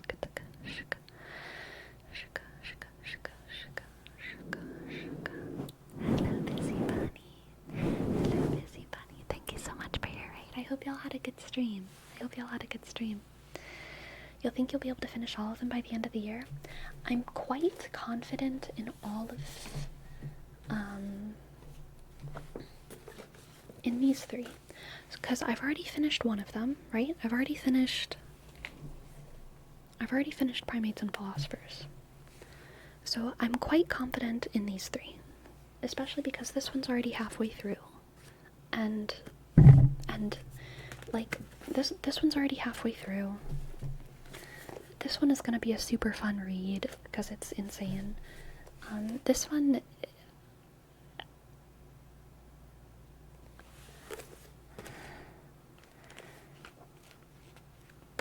It's written for Protestants. How advanced can it be? You know what I mean? It'll be fine. This one is gonna be chunky. So this is the one that I'm the most nervous about, and it might get switched out for something else, but hopefully I do actually get to that and read it.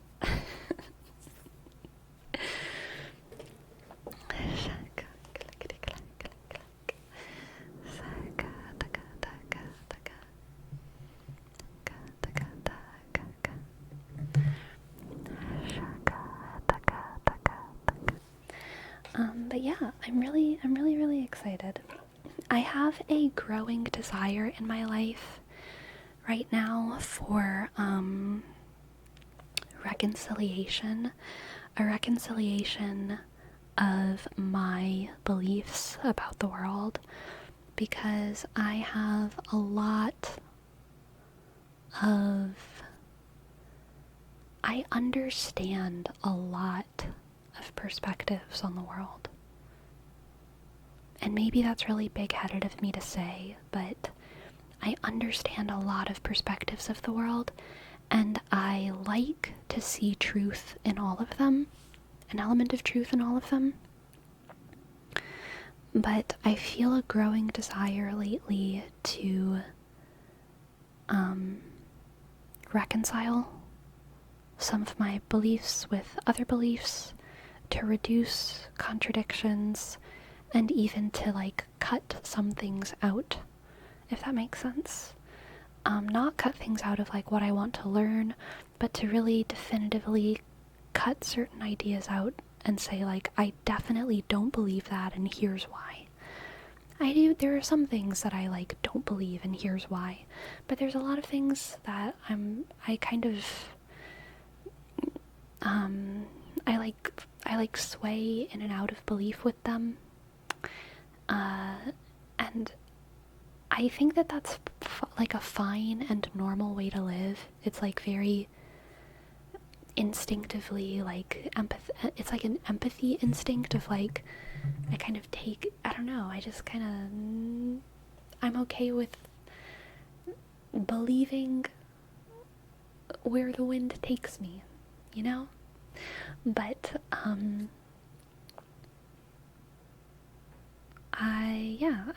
wanna be a little bit more of an atheist. Not in the way that y'all are thinking of atheism. I'm just saying I want to believe less, which might mean being more insanely religious. But, I don't know. I don't know how to be serious, so I'm just gonna stop talking. So you're saying you're trying to find balance among a number of different belief systems? Yes, one might say that. Although it might not be balance. I don't know if balance is the right word. Like, I don't think the takeaway of reading all these books is like, I'm gonna believe in 1/5 of all of them. Exactly. Like, that would also be insane, right? That would all, like, no, it's not gonna be balanced. It's actually probably gonna be heavily biased, right? I'm going to believe some things and not believe in others. But I do want to understand and have, I want to understand other points of view, and I have a deep desire to just feel like I have a grasp on human nature, which I think is something that a lot of people feel like they want to understand human nature, and it's nothing new, and I'll probably not really satisfy that hunger if I'm being honest. But And it's not like I'm just starting. It's not like these are the first 5 books I've ever read. I hate to break it to y'all, but these aren't like the first 5 books I've ever read. These are just the 5 books that I'm gonna read next. So,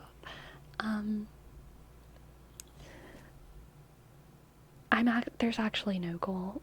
I don't know what I'm saying. Maybe nothing is changing. Maybe nothing is changing at all and I'm just reading books. So you're finding out what your own custom set of truths is? No. I'm more like finding out what other people's custom set of truths are, I think.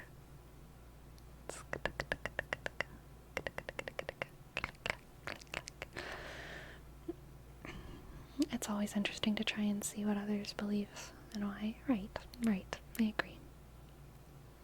So more like focusing or narrowing your beliefs by defining bolder limits on what you truly believe in, instead of being a prisoner of being too open-minded.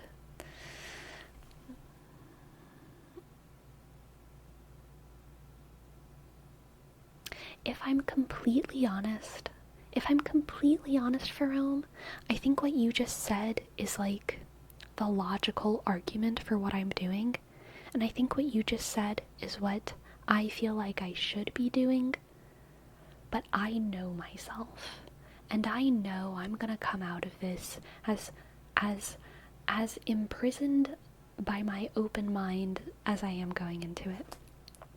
I know myself, and I know I'm probably just gonna have a lot of fun reading these books, and I'm probably gonna come out of it being even better at at flowing in and out of my beliefs at an even faster whim, because I'm gonna have an even deeper understanding of them all, which is such a pain.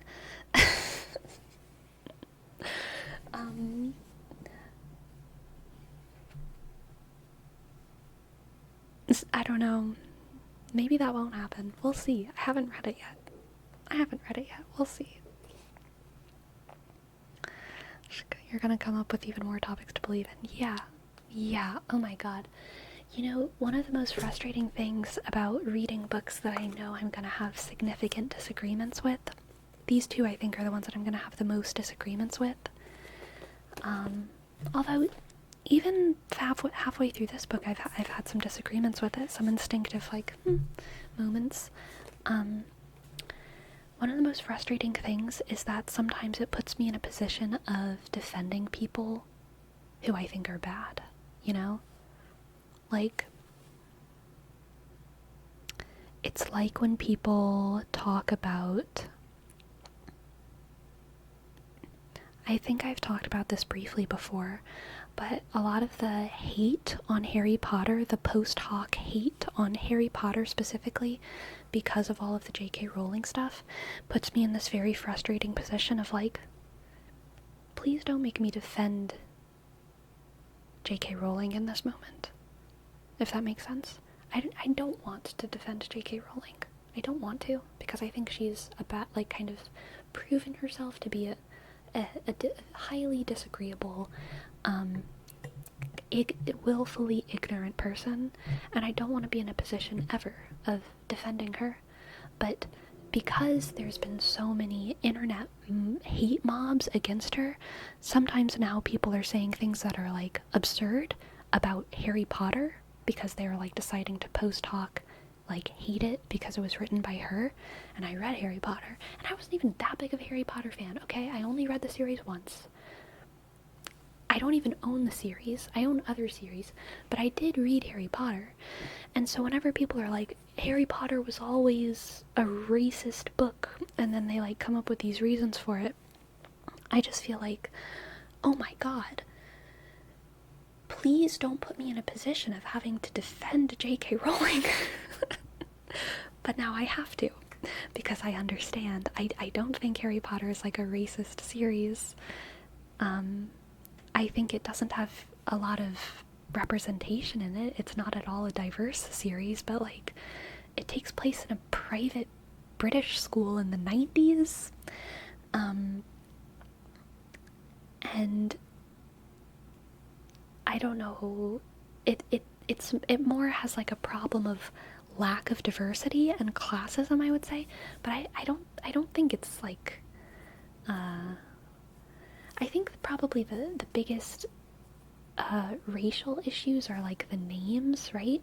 But like with, I don't know, the point that I'm trying to make is like, I whenever people now whenever I read books like this and I go into spaces where people are like shitting on creationism, now I'm going to be in a position of understanding creationism and feeling like I need to properly represent creationism even though it's not what I believe in. Do you know what I mean?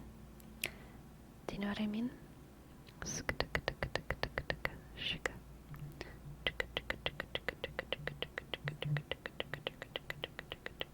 Will you be defending Mr. Leslie next? I hope not.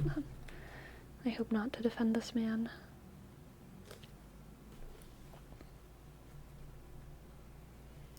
What about the house elves? The fact that they are slaves and enjoy it? I'm pretty sure there are some people in the book that believe house elves enjoy being slaves.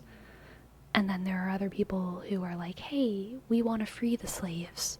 And then there are some house elves who are like, I want to be free in the ways that I want to be free, but I also enjoy serving this family and I want to do that. And that's just like a plot device. It's a fantasy race of like intelligent anthropomorphic beings that I don't think we should like project onto like a real human situation. Like they're a fantasy species that is obviously not human.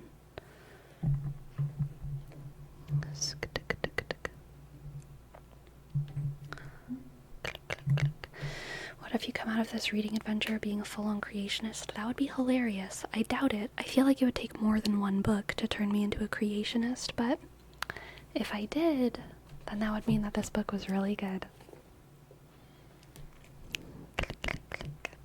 The mole just got to J.K. Rowling.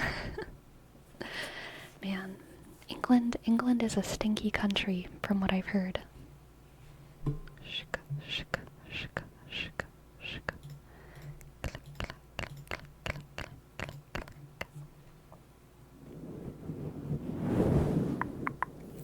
It's one of those cases where people want to hate something so much they make up bad things about it rather than actually bad about it.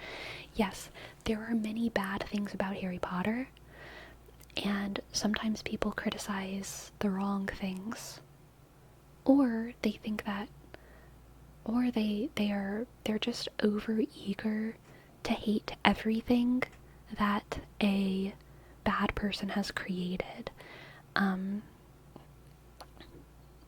because it's easier for this world to have people who are fully villainous and people who are perfect heroes and people who are perfect victims. And that's not the world we live in. J.K. Rowling is like, again, a strongly disagreeable, willfully ignorant, rude person. I also think that she obviously has writing talent. She tells good stories, and she was a victim of like real harm in her past. And she is probably one of the most imperfect victims because she came out of such a horrible situation with such a horrible perspective, which is like really, it's very frustrating to think about it that way. It's not clean, and it's not easy. And you know, creationists, people who believe in the young earth, are not stupid. People who believe in the young earth, people who believe staunchly, very strongly in young earth creationism, are oftentimes more scientifically brained than, you know, someone who gets an education in humanities and becomes a lawyer and is also very smart in their own way.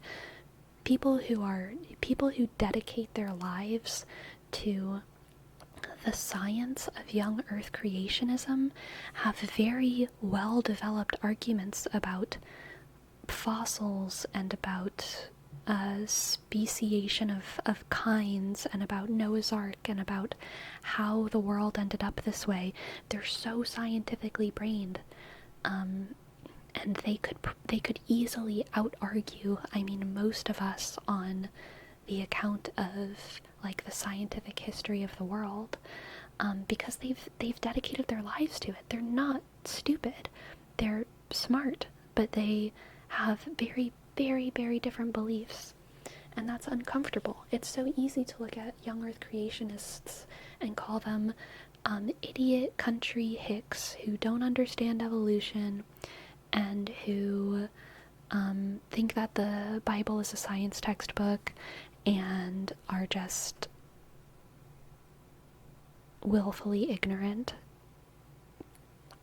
And that's not how it is. That's not how it is. It's the same fallacy of looking at of thinking that every feminist is like a woke, blue-haired, screaming person. Then it's just like, no, that's actually not how all or even most feminists are. It's the same fallacy of thinking of all anarchists as freshman philosophy majors who just want to argue and have never had to do their own dishes and don't know what work is. It's like, no, actually, pretty much every idea that gets a massive cohort of humanity wrapped up in it is rooted in something that speaks to our intellect. And smart people believe in almost every silly idea, which is why if you think you're smart, and I think I'm smart, unfortunately, your ideas might be silly. And I think my ideas are probably very silly. But I don't know which ones are the silliest. Well, actually, no. I think Jesus is the silliest idea. To be honest. I think, like, being at all religious or being at all spiritual is probably the silliest thing I do. But I still do it. So yeah, I don't know. It's like, I think most smart people believe in silly ideas, and most silly ideas are kind of headed off and believed by really smart people. So that's that. More like super cute ideas. Maybe so. Maybe so. JK is doing the exact same thing. Oh, sorry, I was thinking. I didn't know what you were talking about. She refuses to actually learn. Yeah. I really don't know how they fit 2 Tyrannosaurus Rexes on Noah's Ark and somehow managed to keep them from killing all the other animals. Acid. As an anarchist without a job, I'm not lazy. It just means I'm true to my beliefs. So true, Big Knoll. So true. Neatrix currently reading Akatar. Thank you so much. Thank you so much for your tip, Neatrix. Rawr, rawr, rawr, rawr, rawr, rawr, rawr. Rawr. Thank you. Thank you. Thank you so much. Thank you. Thank you.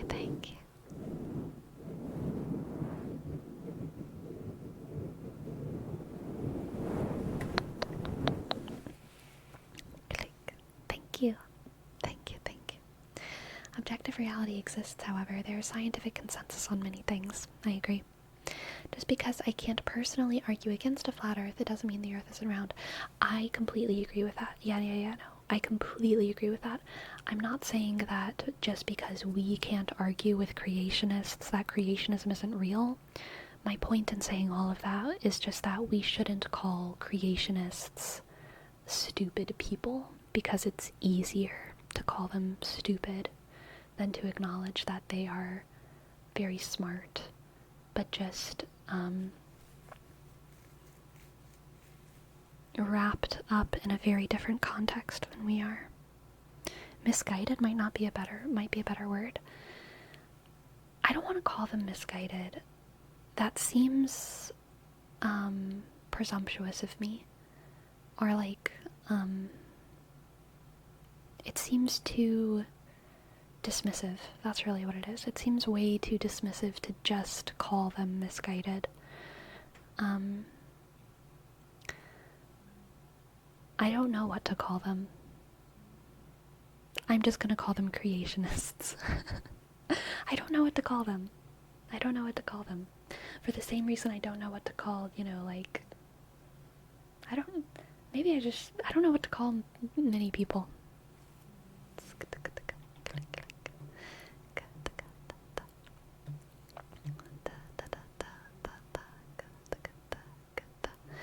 Ultimately, I've come to the conclusion that I'm not going to understand everything in the world. And I'm totally okay with that. I think that's smart in a way. I agree. Honestly, I'm not going to improve my life if I were to definitively learn whether or not God exists. Yeah, honestly, it'd probably make my life a lot worse, because it'd make a whole lot of people really angry, and who wants to live among a whole bunch of really angry people? Yeah, I agree with that. I think that believing, for me personally, believing that God exists is way more comfortable than knowing that God exists. Because in believing that God exists, I get to be very humble about my not knowing, Like, I kind of feel like I know the earth is like billions of years old. I kind of feel like I know that. And so because of that, whenever I'm talking to a creationist, it's very hard for me to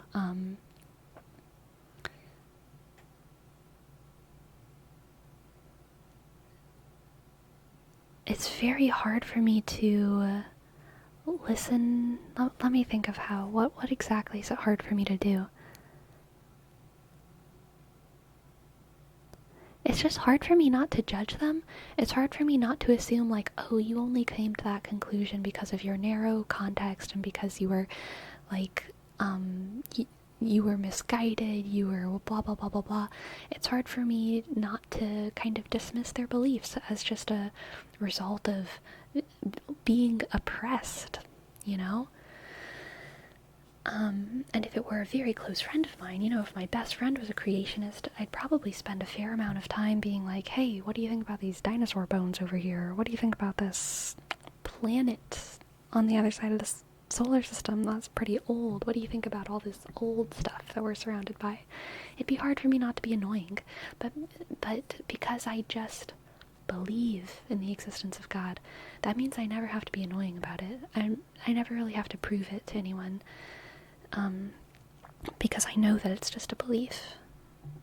I know that it's just a belief. And yeah, it's very, very comforting. I don't think creationists are stupid, but they're literally just wrong. He just says, like, there's no scientific consensus for young Earth. It's not too far from flat Earth to BH. What would you call them in this case? I think misguided is fair. Yeah, I still just want to resist that because it feels so dismissive. Like, intuitively, my feelings say yes. They're misguided. They're oppressed by this rigid belief system. They're overly sheltered. They're brainwashed. Like, that's what my feelings say. But my, my only slightly higher brain is like, but they're very smart, though. We are all oppressed by many institutions. We are all sheltered in some way or another. We are all limited by our context. None of us fell out of a coconut tree. And it's not so much that I want to give their, belief, it's not that I want to give their belief merit, but it's that I want to give them merit. And I don't want to say that this very important part of their life and this very important part of the way they understand the world is something to be, yeah, just dismissed and laughed at, you know?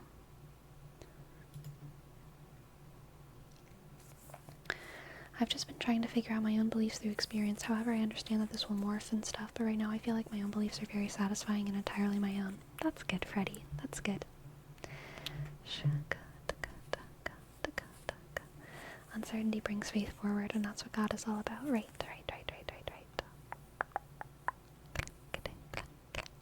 Thank you, Neatrix. Thank you. I wouldn't say that it's dismissive. We can understand how it happened and we can understand the logic behind it. We've all been misguided, but that doesn't mean we're dumb. I'm oppressed by dairy. So true, Joel.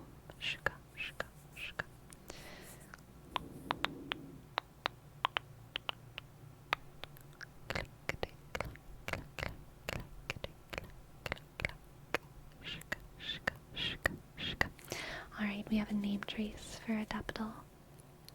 A, click, D, E, B, shk, D, shk, L, click, underscore, and F-E, Jerome, F, shk, E, underscore, click, J, click, E, R, click, O, M, click, click, E. Thank you. Thank you. Thank you. Thank you, thank you, thank you, thank you. Thank you, thank you, thank you, thank you, thank you. Thank you, thank you.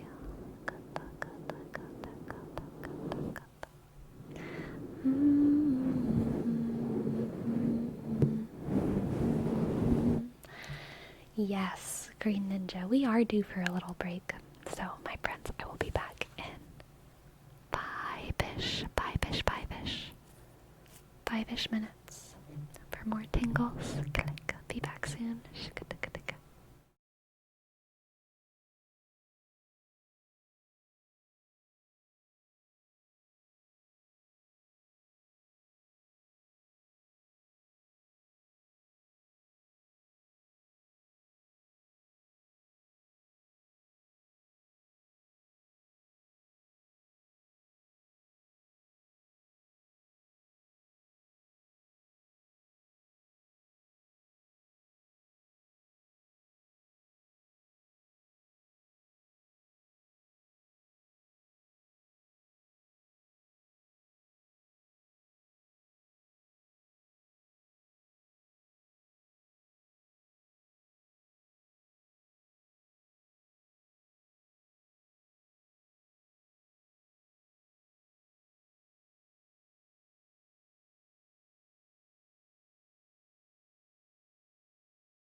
I am returned. I come to you returned. Hello.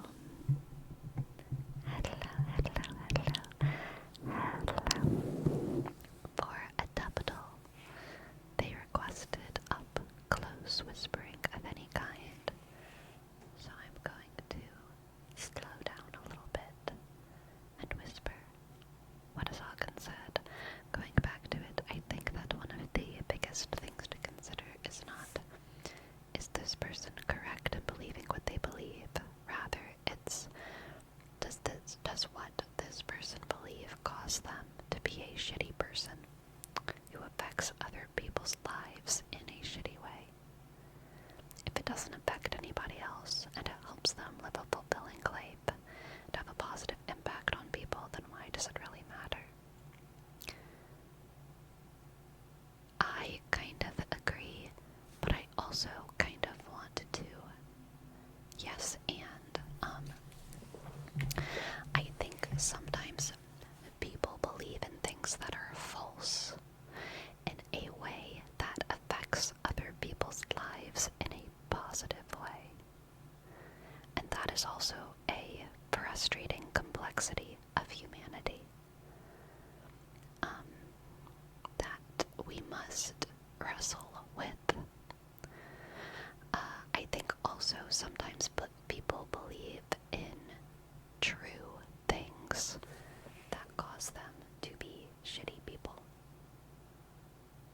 And that is something that we must also wrestle with. Oftentimes at the end of the day, there are people who are shitty with the knowledge that they have or what they believe, and there are people who are kind because of what they believe in.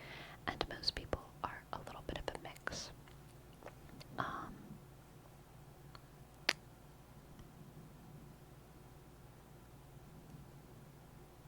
And that's confusing, but it's also humanity, another reason humanity's adorable.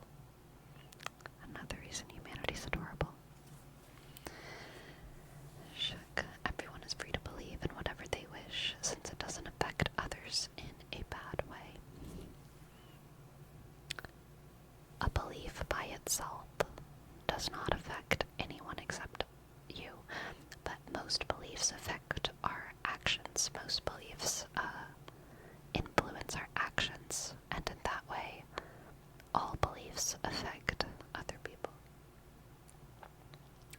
Life, as it turns out, is complicated, Hagen says. So true. People sure are weird. Yes. Yes, indeed. Yes, indeed. Yes, indeed. Yes, indeed. Shk, tuk. Cha, cha, cha. Cha, cha, cha. Cha, cha, cha. I agree, Destructicon. Destructicon says, just be good. I don't care how you do it, as long as you do your best. I couldn't agree more. I couldn't agree more. That is so true. Like, I do not have a complicated moral system. And maybe that's part of how I know, knowing myself, all these books won't change me. The emotional part of my brain is much bigger than like the higher cognitive function part of my brains that wanted to like plan and to design a world and to design a moral system that is good for me and my family and all of humanity.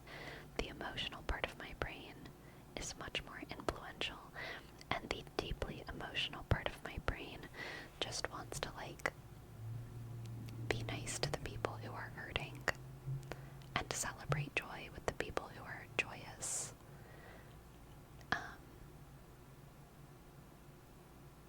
And I think most people are like that. I don't think I'm alone in that. I don't think I'm alone in that. And I think it's interesting that I think a large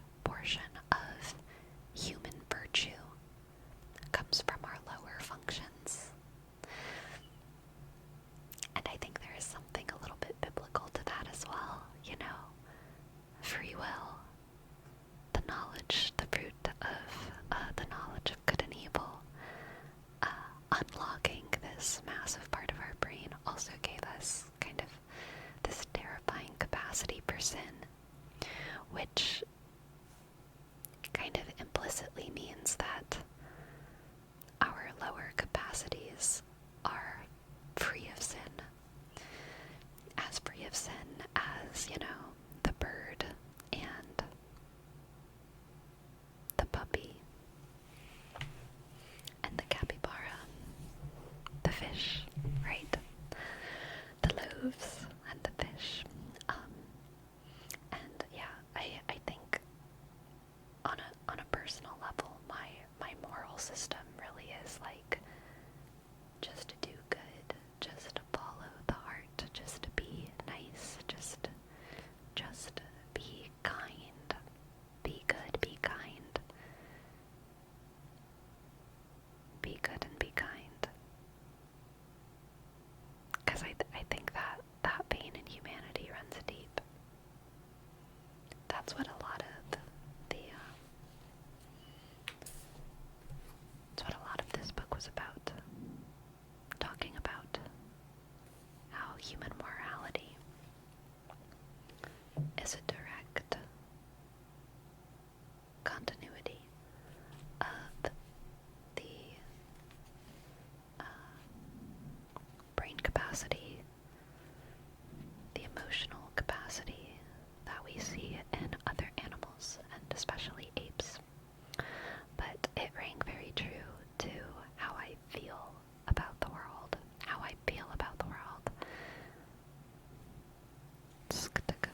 which is just that, it feels good to do good. It feels good to be good. And that's really all I want to do. And whenever I see someone who just like cut their finger cutting a tomato, I'm nowhere in my mind am I thinking about like how my belief on the age of the earth relates to whether or not I should go get a band-aid for them, or their belief about the age of the earth or whatever. It's hilariously irrelevant. It's hilariously irrelevant.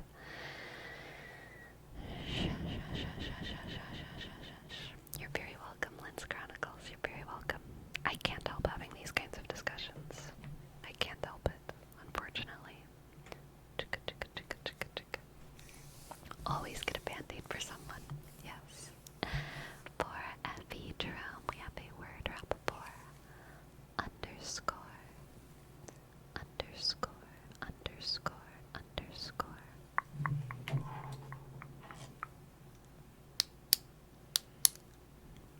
Underscore.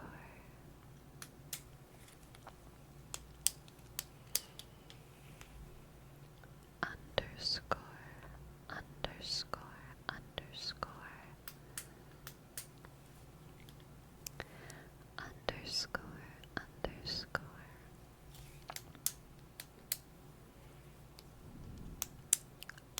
Underscore. Underscore. Understore. Under-explore.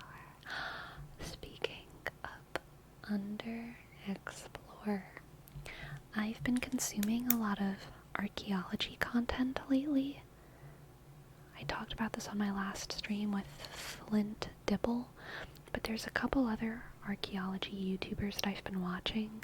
They've been showing up on my page. I can't remember what their names are, but I've been watching some archaeology content, and a lot of the stuff that's been showing up for me is about, when humans migrated to X, Y, or Z place, especially the Americas.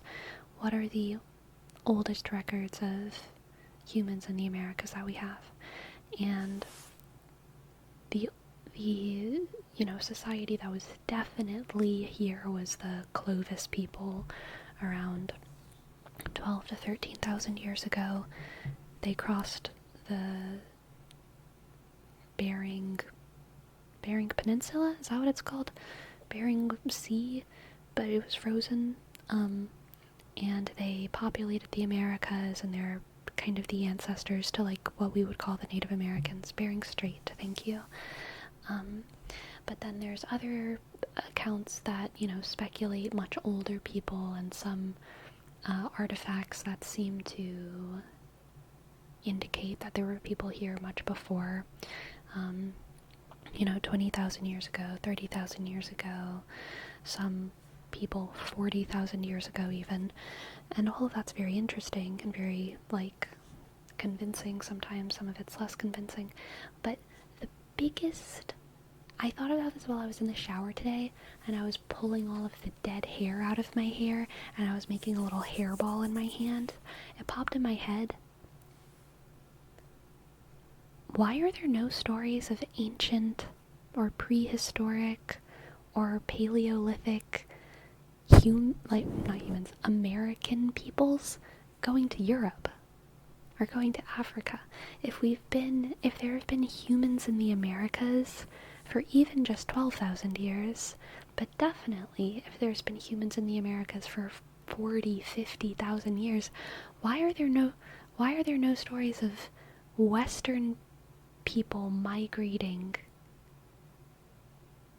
Why? And I haven't even Googled it yet. I haven't done anything. So maybe archaeologists do talk about this. I don't know. But I've literally never been exposed to anyone talking about it. I mean, the Vikings made it to America. I know, people say that. But why are there no stories of anyone going back? Ever. In tens of thousands of years. Ocean currents? Is that really it? It's weird. It's weird, right? Why? Cause, I mean, yeah, I don't know. Just why not? Amigo, please. Thank you very much. Weren't people going from Europe to America through the frozen sea? Or is that just from Europe to America? You said that both same way. But people were going from Russia to America over the frozen sea. Yeah. Yeah, America to Europe. I haven't heard any stories about it. Are there stories of, ancient Siberian peoples who came from the Americas? Native Americans had smaller boats like canoes, but not stuff that can cross the ocean reliably, I believe. Yeah, but why? Why? And also, sorry, that sounded because Native Americans weren't just one culture, right? There was many different cultures, and they certainly had the capacity to create these giant ships. Were they really just uninterested? And also, a lot of the people who are speculated to have come to America in these prehistoric times didn't cross the oceans on massive ships. They followed things called the Kelp Highway, where they not easily, but they didn't need it was no great architectural feat to kind of follow the coastlines of all of these major continents from one to the other. The Polynesians did it without any kind of massive ships. They did have large sea vessels, but they weren't they weren't crazy ships, as far as I know. Did most of them even know about Europe and Africa? Well, it's not like the Europeans and Africans knew about the Americas until Columbus. What if all those that came to America generally traveled south, so most of the population stayed in the nice climates, so they just didn't really try to go back up because it's cold up there? I mean, maybe. Maybe. I don't know.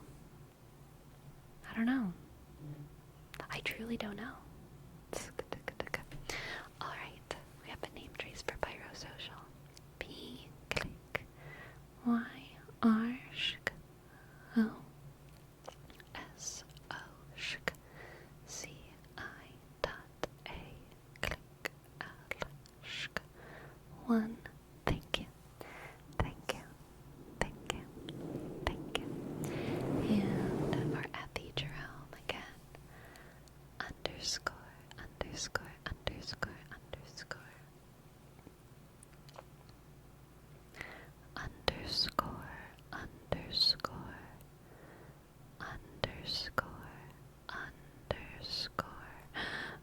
my finger hurts. Oh my god, it looks so inflamed because it is. It is inflamed.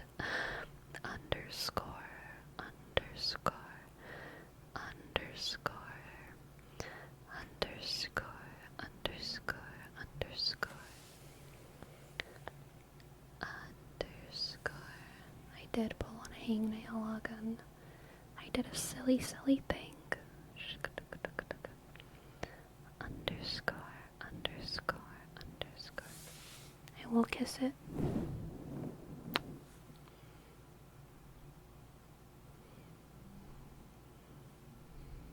It didn't help. Clink,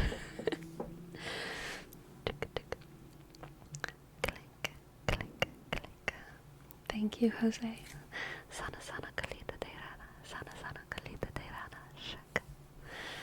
I don't know what's worse. It's the ones that sting and get kind of inflamed, or the ones that don't hurt but just bleed like crazy. Yeah. Shaka, shaka. Okay, the effect comes after 10 minutes. That makes sense. That makes sense. Underscore, underscore, underscore, underscore, underscore, underscore, underscore, underscore, underscore, underscore, underscore, underscore, Andre. Good night, Trail. Good night. Underscore, underscore, underscore, underscore.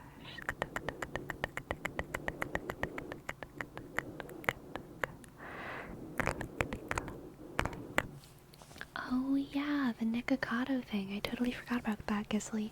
So, I was, okay, so obviously the Nikocado thing, Nikocado avocado, obviously it's interesting. We're all interested. All of our brains are like, what the heck? What the heck? What? Oh my god, all of us care. All of us care. The most interesting thing about it to me is that we do care. And like, why do we care about some man losing weight in secret? And I don't mean that as a way to like accuse you, because I care too. I feel it in my heart. I feel it in my brain. I feel it on my back. I feel it in my hips. Like I care. Why do I care about some man losing weight? Some like not nice, but like and also not evil, but like kind of a dick, but like whatever, he's a big massive content creator. What do we expect? Like, why do I care? Why do we care? And again, I'm not saying that as an accusation. I'm like really asking the question. Why? Jerome says, I think we care because we feel played, like we just fell in some sort of trap. I don't feel like I fell in a trap. Because we never cared enough. Because he was always a stranger, right? Ogden says, I don't really know who that guy is, but I think it's a really strange bit to commit to for a couple years. Yes. If he's healthier because of it, cool, but if the guy sucks regardless of his weight, then whatever. Yeah, I mean, so to be clear, this stunt definitely does not, like, prove he's a good person or anything. He was weird, 10 years ago when he was thin.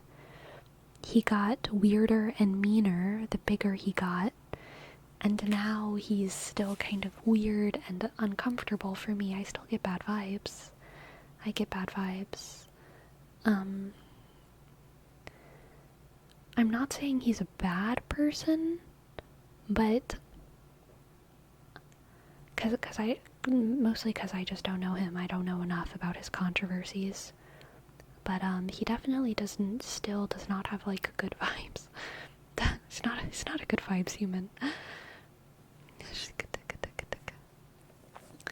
Destructicon says, wait, was it that? What Megamind said? The thing that makes you the supervillain is the presentation?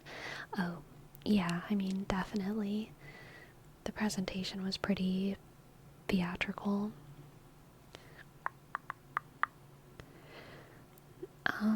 Oh, Lynn's Chronicle says, I think he wrote it off as a social experiment because he doesn't want to admit that he was doing it for other reasons. Ah, that is interesting to me. Was it just a justification? I don't know if that's true, Lynn, but that does strike something within me for sure. Like, who would really do all of that just for a social experiment? MNC says he did it for the fame and money, clearly, right? He's not like a scientist. A scientist would do it as a social experiment. He did it for fame and for money, clearly. Did he do it for fame and money? Is that clear to me? No, because he got demonetized, didn't he? Fame, maybe.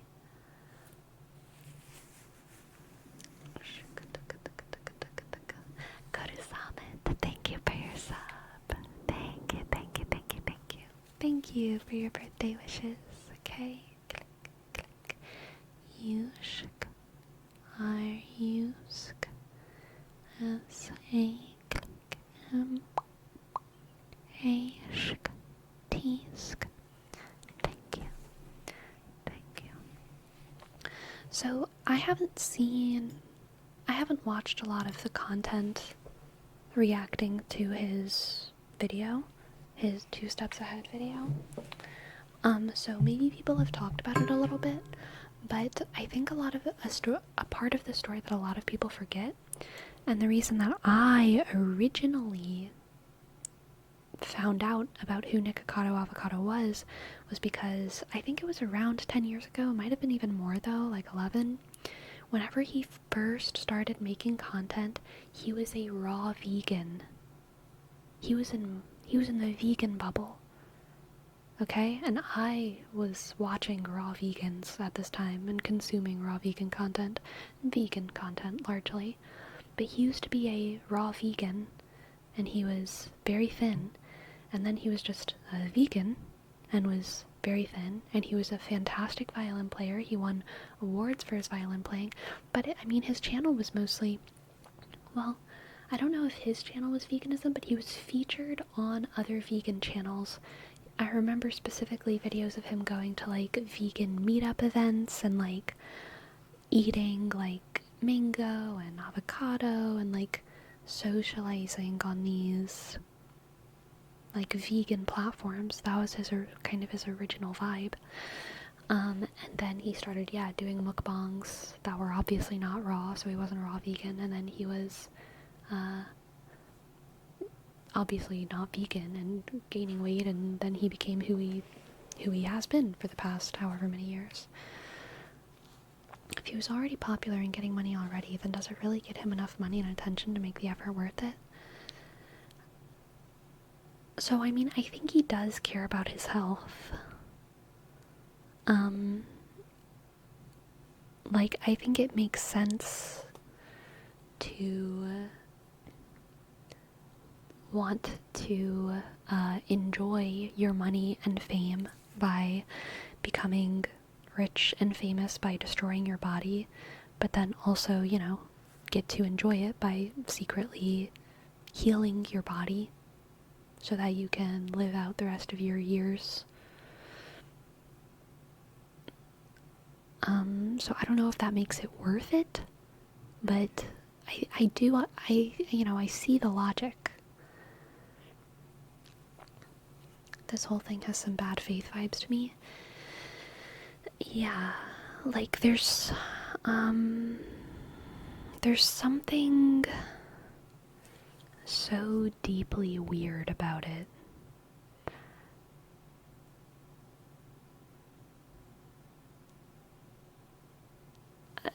Okay, social experiment. He calls it a social experiment. What was the experiment? Maybe he'll talk about it and explain it, but what was his hypothesis? What was his hypothesis? What was his method? I don't know why I can't talk right now. I don't have a lisp, but for some reason, my THs and my S's are getting really difficult for me right now. What was his hypothesis? What were his methods?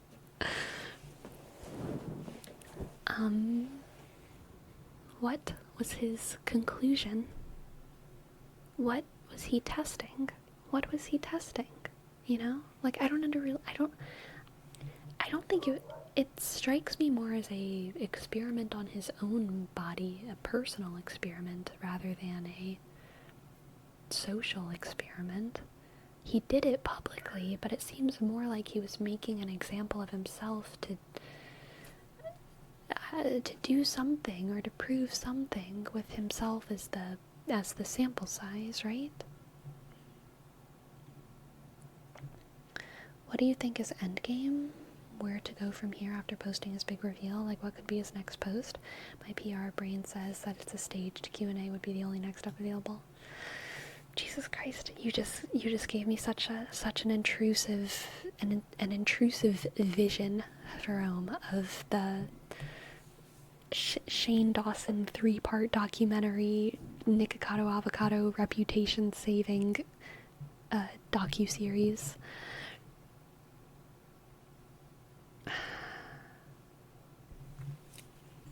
Rehabilitate both of them at once, publicly.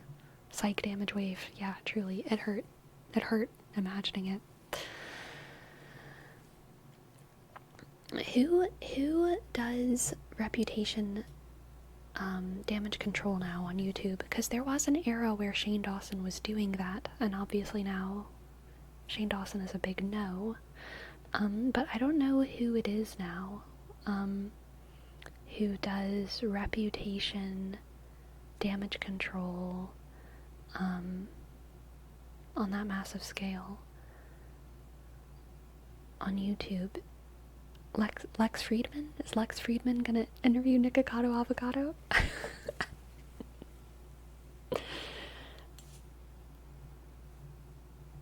Anthony Padilla? I still don't know how to say his last name. Anthony P? Maybe. Is he big enough? Does he break the internet with his posts? I see some of his videos, but I feel like they're not like I mean, they are millions of views, so maybe I'm just dumb. I don't know. Just get him on Joe Rogan.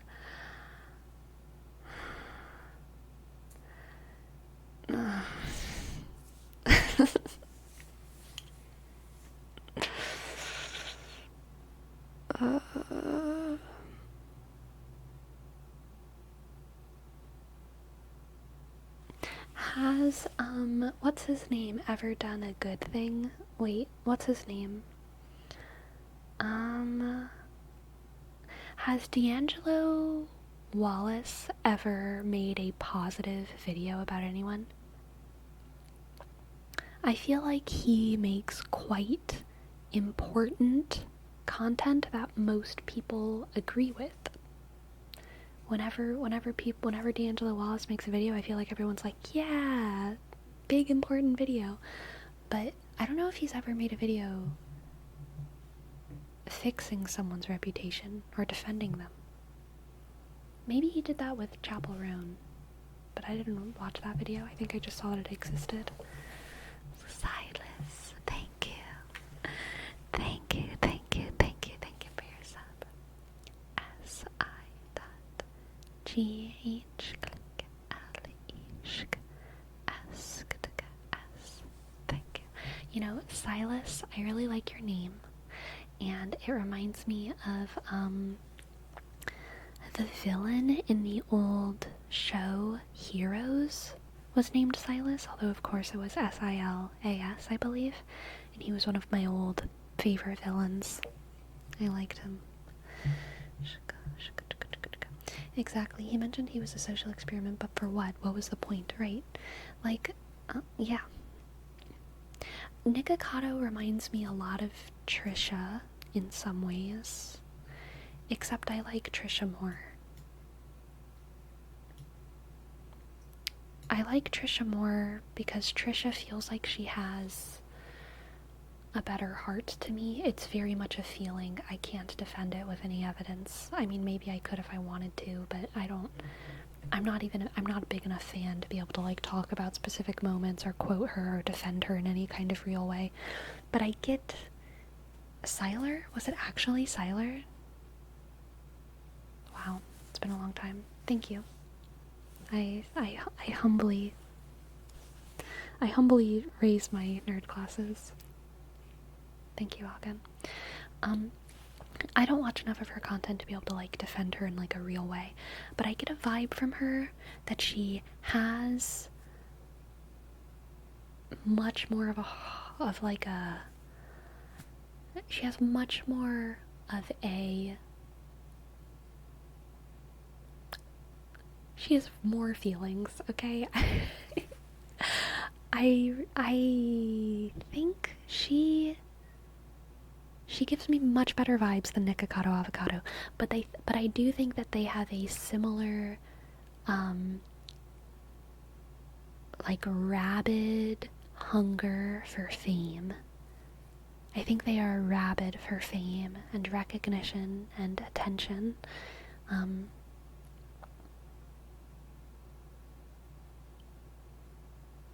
Yeah.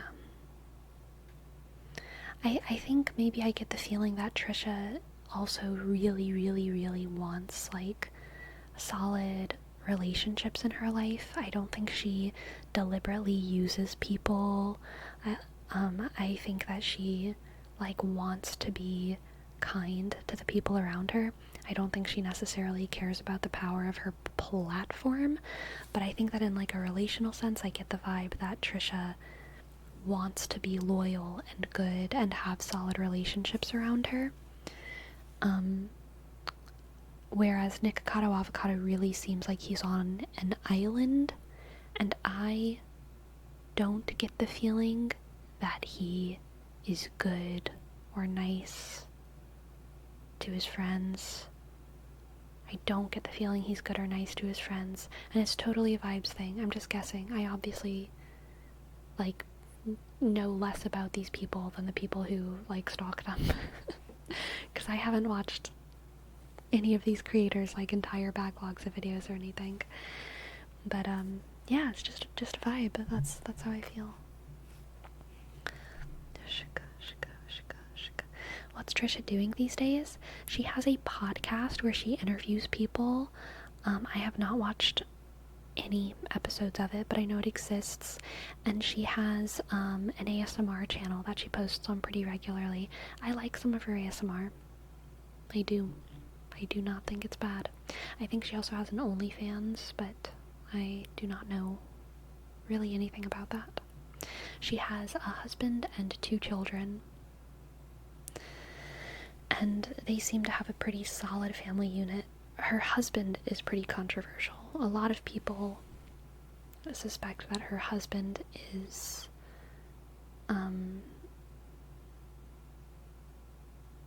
bad.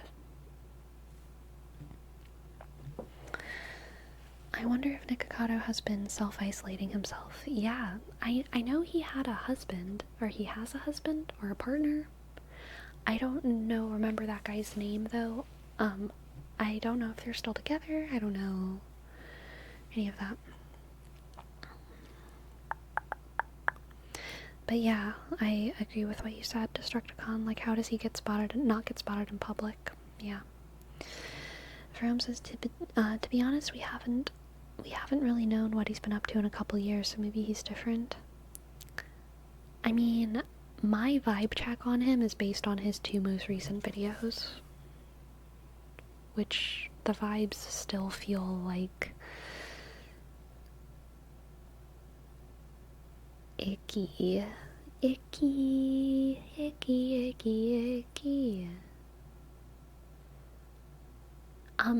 Nikocado is very smart. He's very, very smart, okay? He's very smart. And even whenever he was, like, crazy, it was always clear to me that he was smart. He's never struck me as dumb before. He has struck me as angry and unreasonable and irrational and terrifying and dangerous, but he's never struck me as dumb. Because even, I don't really like mukbangs because I don't like wet noises, I don't like mouths, I don't like all that. But I used to watch some Stephanie Sue content. He did a series of collaborations with Stephanie Sue, had some drama fallout with her, don't even remember all of it. But because of that, I had, watched him for a little bit, and I consumed some of his content, mostly to just try and understand who he was, because I was interested in him as a character. And it was always clear to me that he was smart, and I think he's the kind of person who, is actually curious about the world.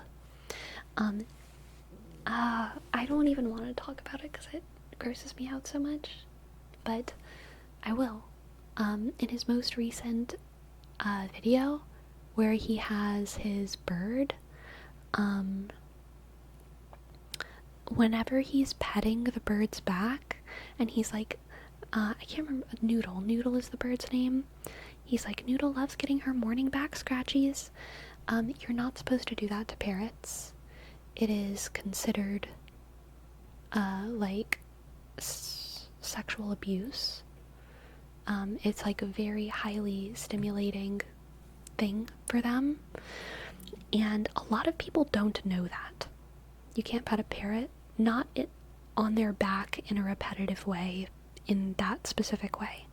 As someone who's a not me, him being a dedicated parrot owner, I feel like he would know that. There's a lot of parrot owners who don't know that, and I don't fault them for not knowing it. Someone needs to tell them. It's not their fault. There's a lot of people who don't know it.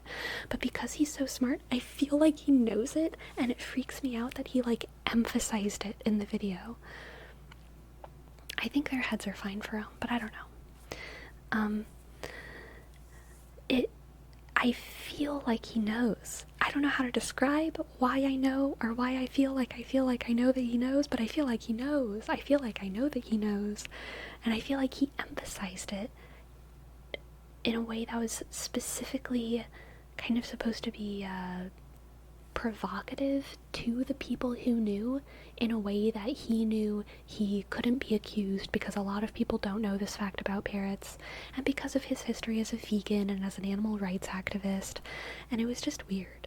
It was just a very weird moment to me, where I was like, why are you doing this? Why are you doing this? What is happening? Amber, thank you for your prime.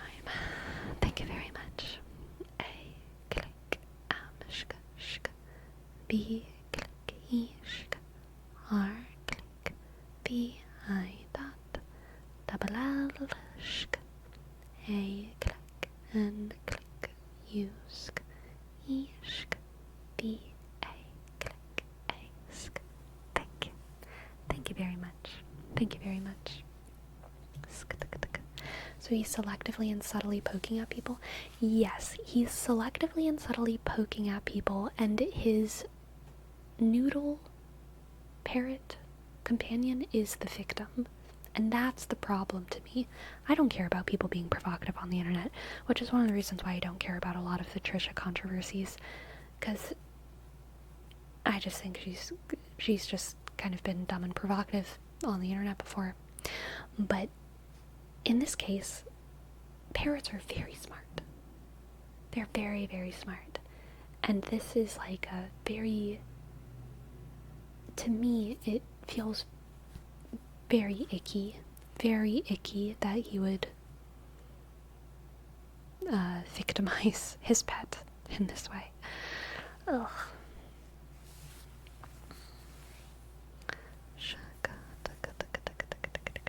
Yeah, Salendrell, I can agree with you there. It's always been weird. He's sure smart, but is he that smart? I actually think he is. I don't think that he is motivated towards God. I don't know. Maybe I shouldn't say all this, but I don't feel like he's motivated towards goodness. And I think that a lot of people who are motivated towards goodness and are smart have a smarter vibe. I think he's very, very smart, but just kind of very ambitious, and so because of that, there's not really any reason for him to like look smart or appear smart or talk like a smart person or talk like a teacher or teach people. He has no reason to have like a smart aesthetic, no reason at all. So I think he's very comfortable being perceived as dumb, but I think he's very, very smart. I think he's probably very good at arguing. I think I would never want to argue with him. Never. I think he probably talks really fast and convincingly. He's 2 steps ahead. You know it, MNC. Smart or maybe just cunning. When I say smart, I think what I'm referring to is educated. Like, and I think his talent and ability and discipline with his violin, as well as with his apparent discipline with his body, are proof of that. And I think that he is curious, and I think he like knows a lot about the world. That's what I mean by smart. I don't necessarily mean that like he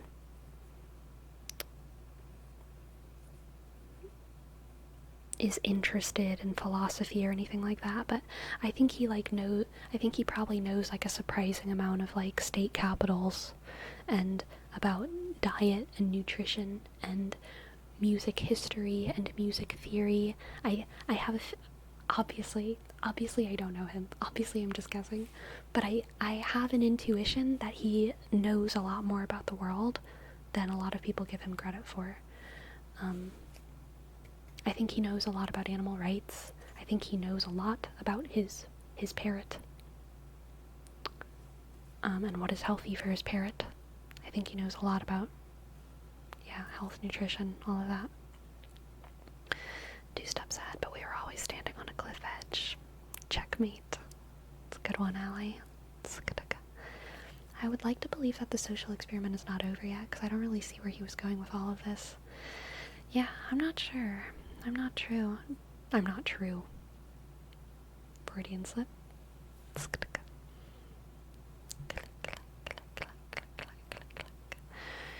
If he becomes an actual fitness channel, that would be the smartest thing he does, because I think a lot of people would be interested in it. Yeah, I think if he became a fitness channel, that would be interesting. I would love to see him become like someone who makes positive content, and teaches people and is actually a benefit to the people around him and a benefit to his audience. That would be awesome. I don't think that that's impossible. I honestly don't think that that's likely, but I think that if that did happen, that would be really cool, and I think it would be a really interesting rehabilitation story. And yeah, I mean, that would make me happy. That would make me happy for him.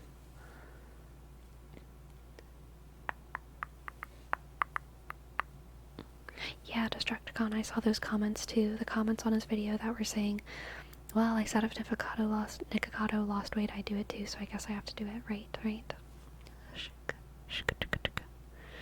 M&Z says, he kind of looked more positive and genuine in his last videos. He does look more positive. He doesn't look more genuine to me. He looks like he still doesn't look genuine to me. Especially if you look at his oldest videos of him in his vegan days. I'm not saying that performance or anything was like more real or more true to who he was, but just like the way he was acting, there was like an ease with which he spoke, like where it felt somehow more off the cuff, more like his natural personality. Whereas like what Tony's saying, his new aesthetic, even if it seems less theatrical than how he was, a year ago, he still seems to me like he's in character. He still feels to me like he's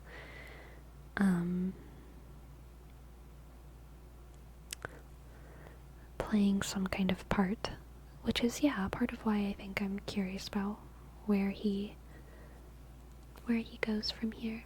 Amber asks, Sleepy, do you like spending your birthdays alone, or did you already do something today? I honestly don't have specific birthday rituals for myself. I don't necessarily like spending them alone, but I also don't like need to spend them with people, if that makes sense. Today was a very normal day for me. I didn't celebrate in any special way, but I did have some cake, and so that was delicious. And I thought about tomorrow maybe going on a long hike somewhere new, kind of for my birthday, but then I was thinking about it today, and I was like, maybe I'll just do another normal day tomorrow, because I have this wonderful fortune in my life right now of really enjoying my life. And sometimes it feels like the best celebration for me is just having a normal day. Truly, that's so embarrassing to say out loud, but it's really true. I'm pretty happy. So I might just have a normal day today and a normal day tomorrow. And that's pretty good. It's pretty good. Thank you. Thank you, my friends, for the validation. Alright. I'm so sorry, Moshman. I don't think I did your name trace. Here you go. Click. Sk. Sk. O. Shk. S. H. Click. Shk. Shk. A. Click. N. Sk. 3. Click. 3. Click. Shk. 5. Thank you. Shk. Double. Shk. Why is that embarrassing? Being happy is not something that comes easily for a lot of people, so if you've achieved that, there's no shame in it. Thank you. Thank you, Agan. I think it's embarrassing because even though there's no shame in it, I certainly don't have pride in it. Because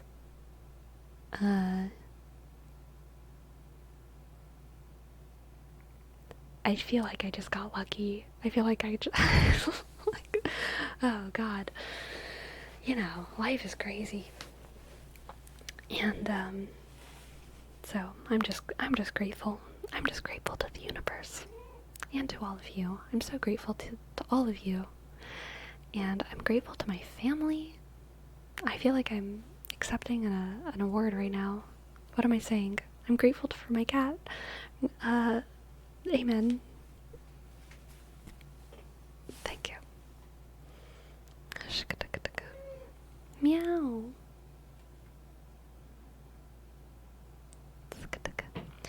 Some people do just get lucky. So true.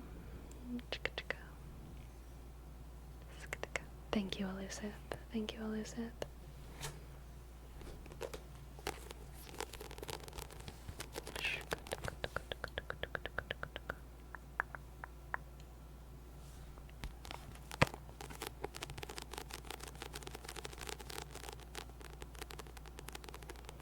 Do you practice your religion in a certain way every day? That's an interesting question. I definitely pray every day.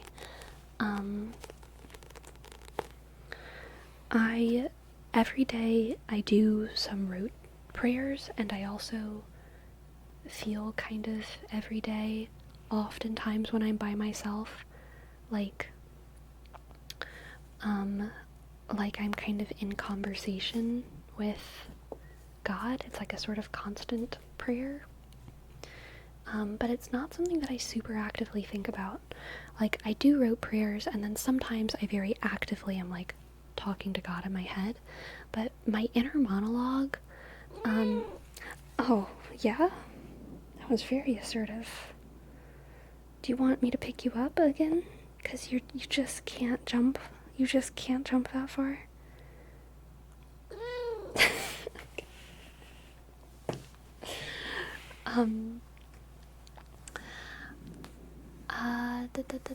Where was I? What was I talking about? My inner monologue.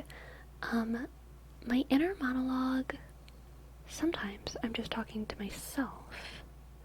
sometimes I'm talking to whoever it was who I was talking to most recently. My sister, my mom, my friend, my dad. Like, sometimes my inner monologue, I'm just talking to someone else. But a lot of the time, my inner monologue is me talking to God.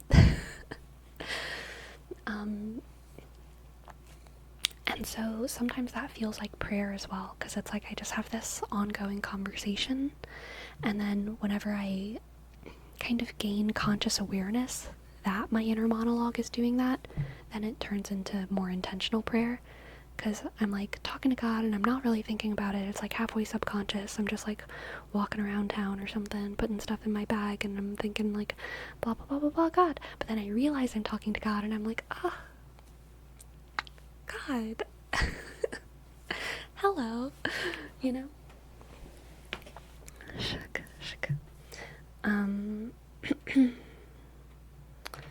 Yeah, that's kind of how it feels. That is how it feels. You're a wonderful and dedicated person, Sleepy. You most definitely deserve it. And can't give it all away to luck. Aw, I appreciate that. Drifting, Dakari. Thank you. Like a friend that's always listening. It's true, Jose. It's true.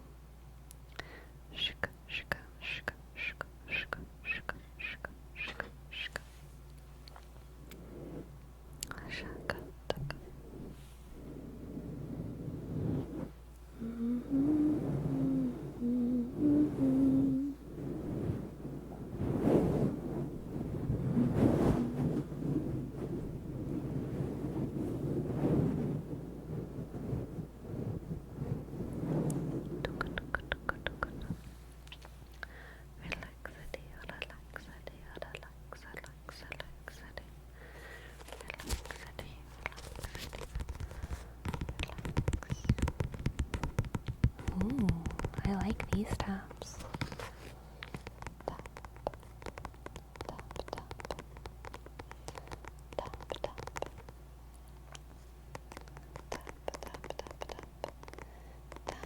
Tap.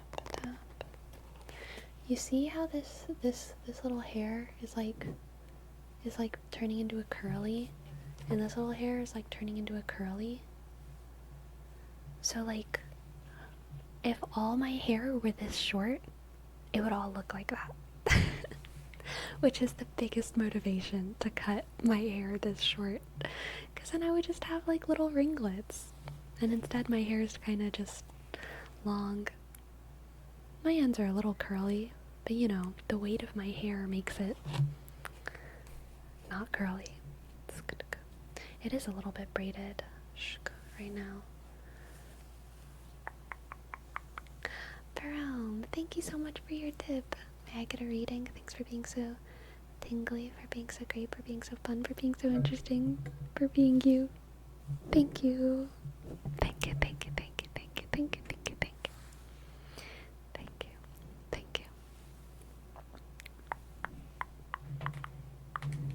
Alright, let's see what the cards have for Jerome.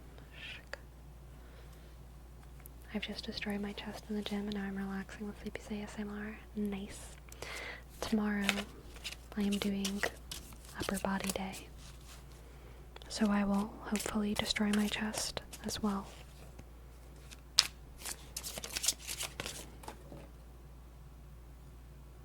I just dropped so many cards on the floor.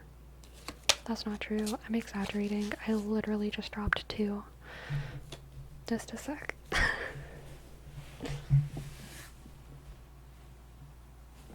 Okay. That wasn't as bad as I thought it would be. It was within arm's distance.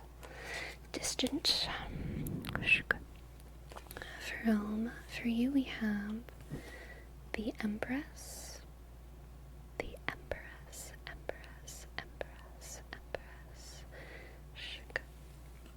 8 of Swords, and the 3 of Cups.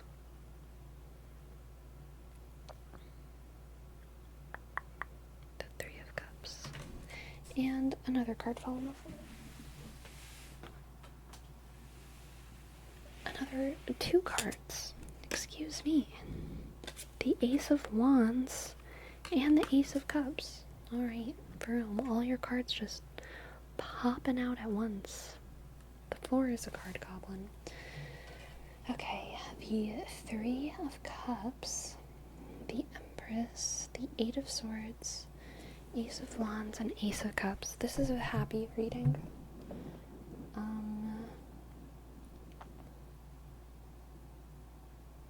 I think you're, like, afraid of the good time ending, though. That's the conflict of this reading here. You're like, when's the bad thing gonna happen? Where are the strings? Where are the strings? You're not able to fully enjoy all of the goodness because you have friends, you have passion, you have all of this like full well within you of love for life, love for yourself, and love for the others in your life. You also feel taken care of.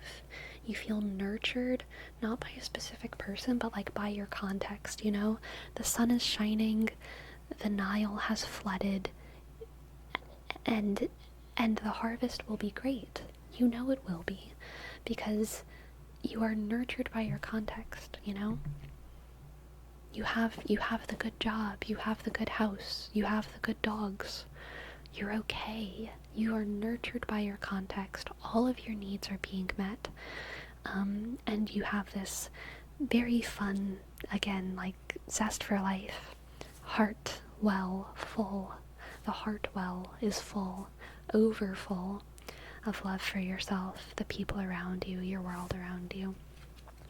But there's this feeling, the Eight of Swords is always asking, like, what is it that I don't see right now? There must be something. There must be something going on here. This can't be all good. There's no way that this is all good. There must be something going wrong that I'm not noticing. What is it? Let's see what the Oracle says for you. Like something may be missing? Yeah, like something's missing, but you don't know what it is. You just feel like, I'm human. Shouldn't I be missing something? Like, shouldn't there be something wrong right now? And hilariously, that feeling is the thing that's wrong. We have the chipmunk. I've been reading too many books about apes. I said the chipmunk. The chipmunk is the chimp in the trees who holds all the religious teachings and teaches the other chimps how to meditate. The chipmunk. But this is the chipmunk and laurel. Success. Success. Success. What do you want, Gracie? Gracie? Why do you have so much to say tonight? Is there a monster outside?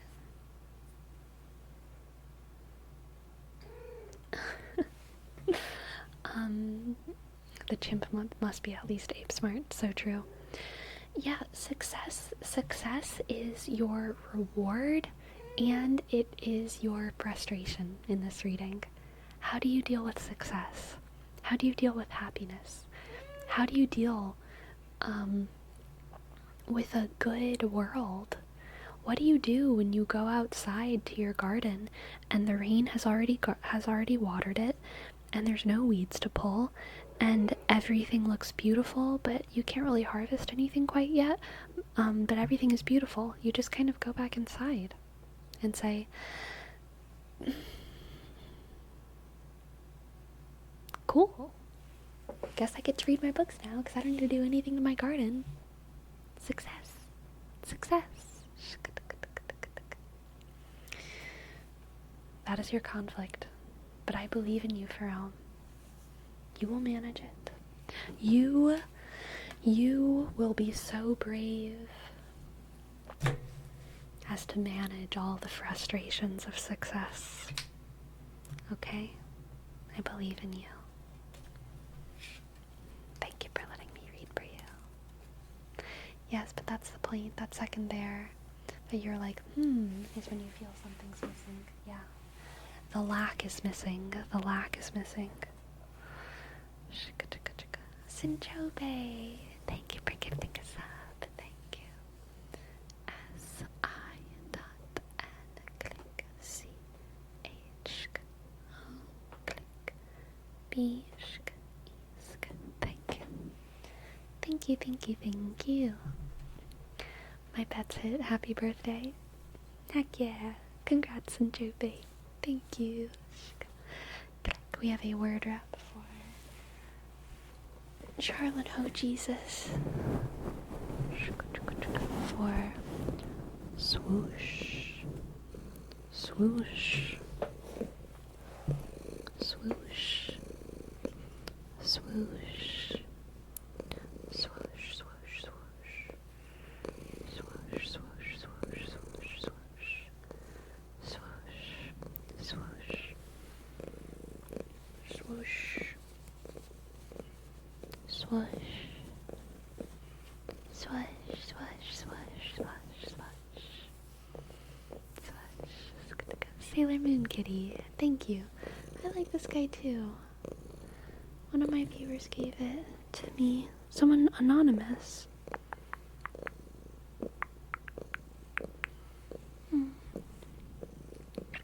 Swoosh, swoosh, swoosh. Swoosh, swoosh, swoosh. Did you name Crazy? I did not. I did not. Have you started decorating for fall? No, I'm not too much of a seasonal decorator. Maybe I will be, at some point, but that's just not who I am, who I've ever been. I just like my place to look like how I like it to look. And I don't like the idea of having to, like, put decorations in storage and have, like, 4 seasons of decorations. I don't know. It's just not my thing. Do you put Xmas trees for the season? I like Christmas trees, but I've actually never had one my own. Visiting my family for Christmas, they've always had one, so I've had a Christmas tree once I go to my folks' place, but I've never had a Christmas tree in, like, my own apartment before. Do you decorate for Christmas? Not really, but, like, I might this year. This year might be the first year that I decorate for Christmas. Not even the small ones? No. But maybe this year I will. You more of a winter person or a summer person? Winter person, I would say. Winter. And yes, Sinchobe, I want to give you a reading. Thank you. Thank you for reminding me. Go chop down a real pine tree. We did that when I was a kid before. We did do that when I was a kid. My family buys a Christmas tree for every room. Oh my gosh. That's amazing.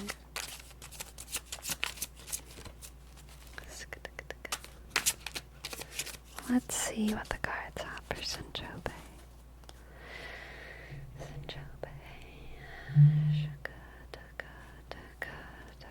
We have the 6 of Cups. Aw, thank you, Sinchobe. Thank you. The 6 of Cups, a beautiful start. Some childhood nostalgia, perfect for the Christmas conversation. The Hierophant. Interesting. This is giving me school vibes. And the King of Pentacles. Now this is giving me father vibes. I think you're going to have a good interaction with someone who either, like, is or was used to be a father figure in your life, or someone who reminds you of a past father figure in your life, Sinchobe. And it's going to be a very, very good interaction, because it's going to fill you with the kind of the ease of having someone who you can kind of look up to in a way that is, for a moment, beautifully uncomplicated.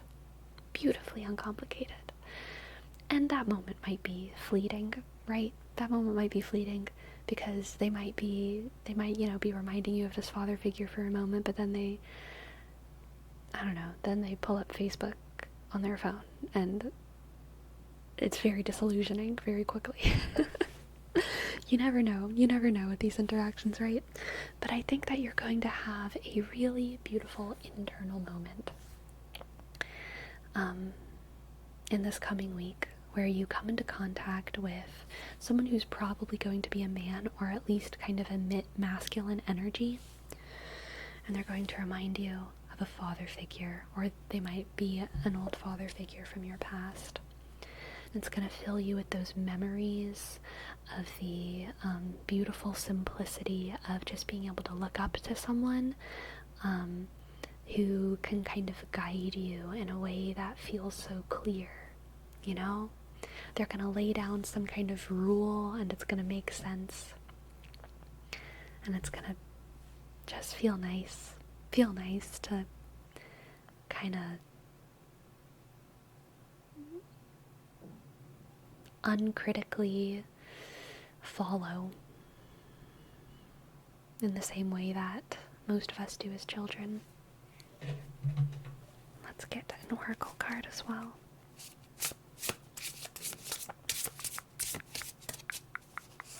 I get King of Pentacles a lot, I think. Yeah, I think you do. Yeah. I've seen you get King of Cups and King of Pentacles quite a bit. King of Pentacles is a provider. A provider.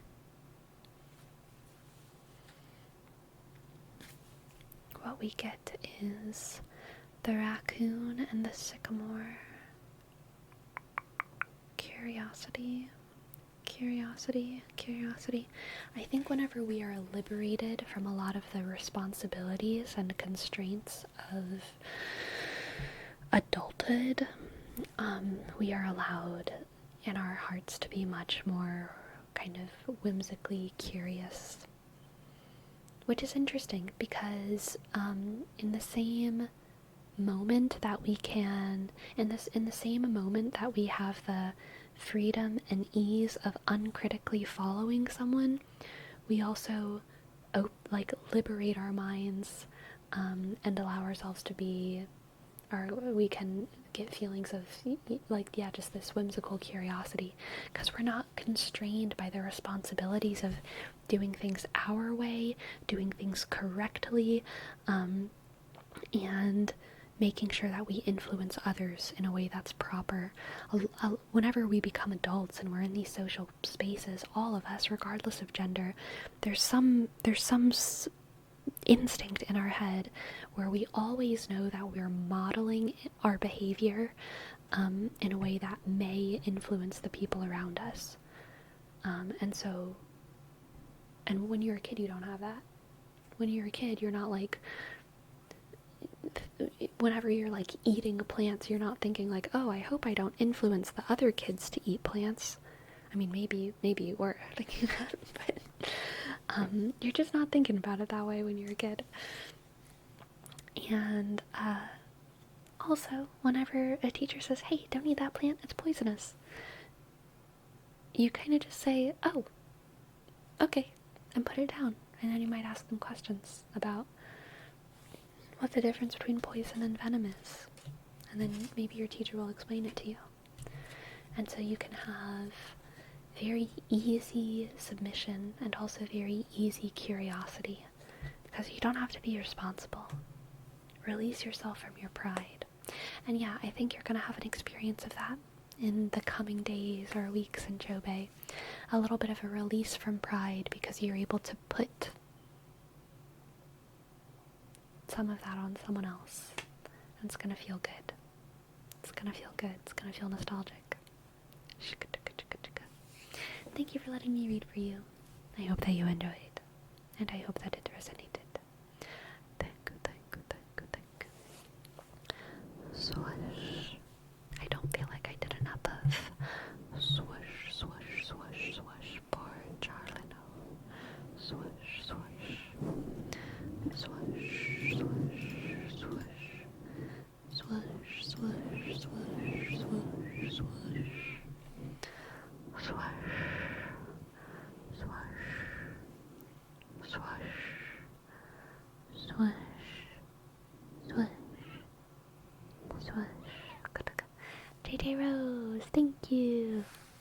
for your bits. Thank you.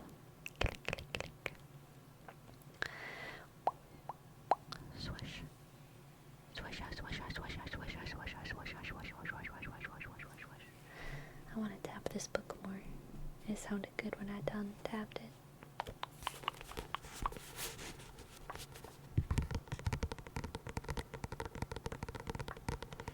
Would you ever consider doing an ASMR day in the life? Or ASMR nighttime routine?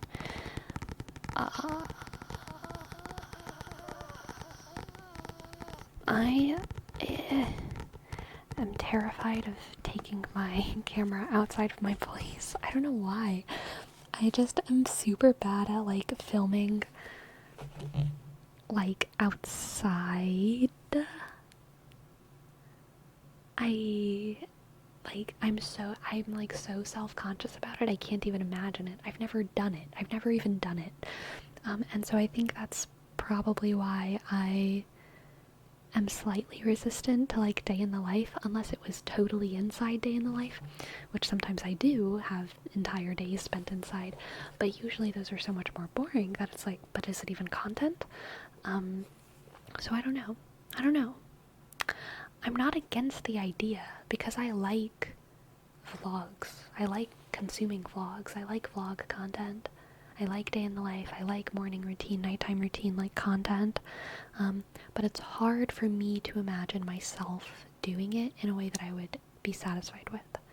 But I'm not against the idea. I just need to figure out how I would do it in a way that felt in line with me. I only eat cantaloupes all day. I mean, I think it would be pretty fun to do like a satirical day in the life.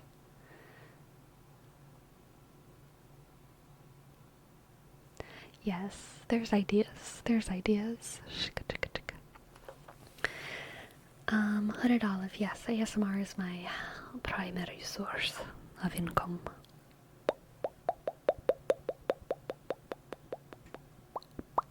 Judging from the noises that have sometimes invaded your streams, the idea of outdoor ASMR seems potentially very frustrating. Yeah, for sure. I love outdoor ASMR. It's one of the reasons I like Patrick's ASMR so much, is he has a lot of videos outside. I want to know what he records with. Can any of y'all tell? Do any of y'all watch Patrick's ASMR? Is he recording on his cell phone? Like, his entire mic camera setup, like, confuses me, because it is, stereo, but it seems like his phone is connected to his microphone because he moves it around, which makes me think, like, phone? Is he recording on his phone? Because it's not super hi-fi, but I cannot figure out what he's recording with. But he does really, really good outdoor recordings. I think he's done tapping on phone outside. Maybe. Is background noise noticeable in his outside videos? It's really not. Do you write down all your ideas so you don't forget? I write down the ideas that I don't want to forget, hopefully, sometimes, but I do forget ideas. Definitely.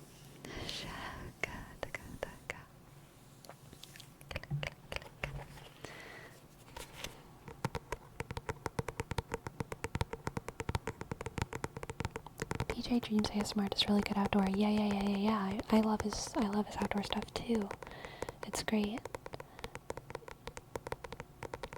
That sounds like some kind of field recorder setup, like a Zoom or something. I don't think it is a Zoom. I don't think it is.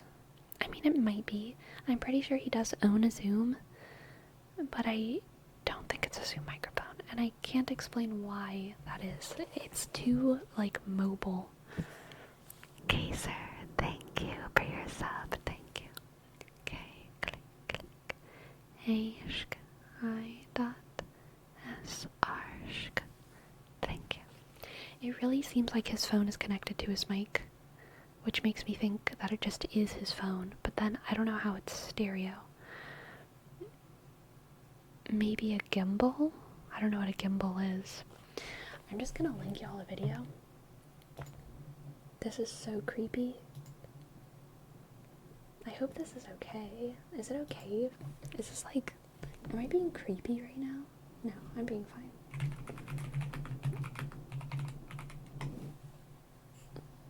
He uses a Tascam a lot, doesn't he? I think he has used a Tascam.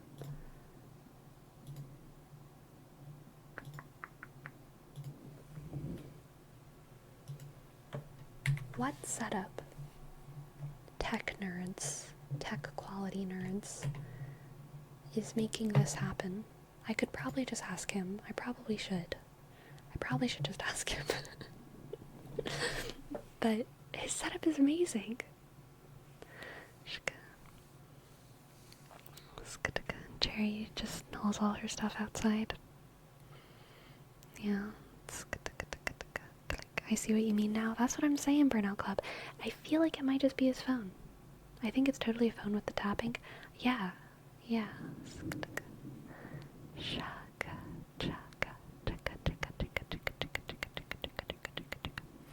You can get audio interfaces for your phone? Interesting.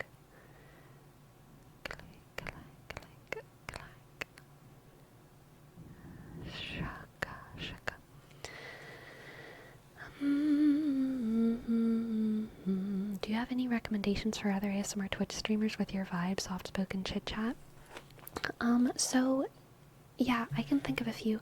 I really like Night Shifter ASMR. He seems to be open to conversations, longer conversations. And then,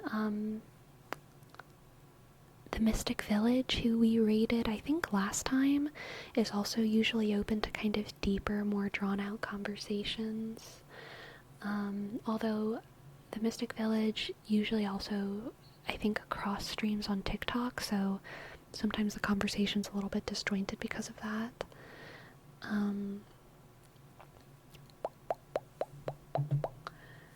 What other... What other ASMR artists do longer conversations? Low Human Jade, yeah. Very True, Sinjobe. Those are the ones that come to mind for me right now. They're both dudes. JJ Rose, thank you for your bits. J, click, R, sk, O, S, E, sk, 20, sk, 4. Thank you. You guys live in the same state? Are you trying to say something, Sinjobe? Are you trying to suggest something?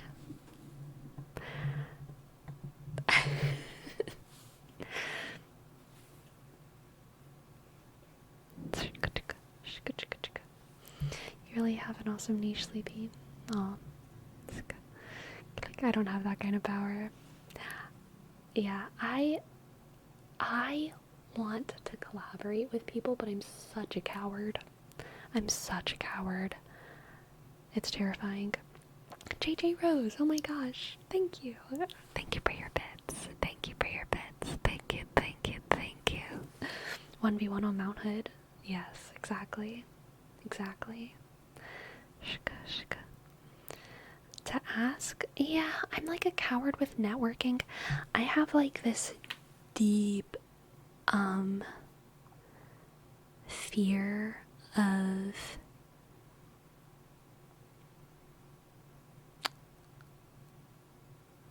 making people feel like I'm using them, or being, well, I don't care too much about being used by other people, which is maybe like part of the illogicalness of it, but like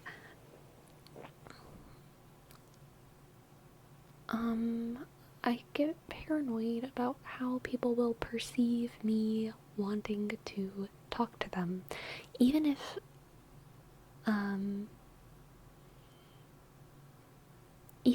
like there's some content creators who I'm like, I don't even really know if I want to make content with you. Maybe I just want to like talk to you. Maybe I just want to like make friends with other ASMR artists, but I'm so afraid that it's gonna come across as like, you know, Machiavellian, like networking, and I'm so afraid of like complicating my isolation, my willful isolation, my deliberate isolation, and I'm just terrified. But then on the other hand, like, I would love to collab with people. I would love to travel and collab with people, because I like in-person collabs. But high risk, high risk, high risk. Unconvinced of the rewards as of yet. Unconvinced of rewards.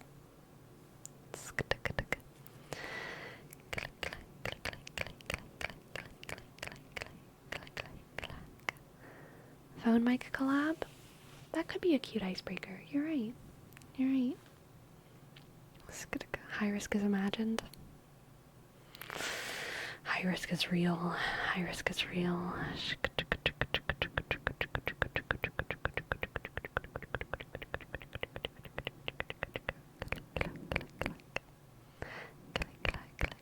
What if in 2 years I reveal that I've been Nikocado avocado this whole time?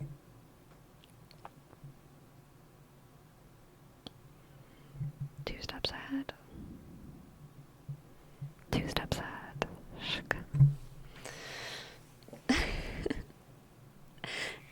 Thank you, Adam Meow. Thank you. And thank you, NASA, as well. Thank you, thank you, thank you. I think the middle ground is like when planning a collab, do it as 2 videos. Yeah, I think that's pretty standard.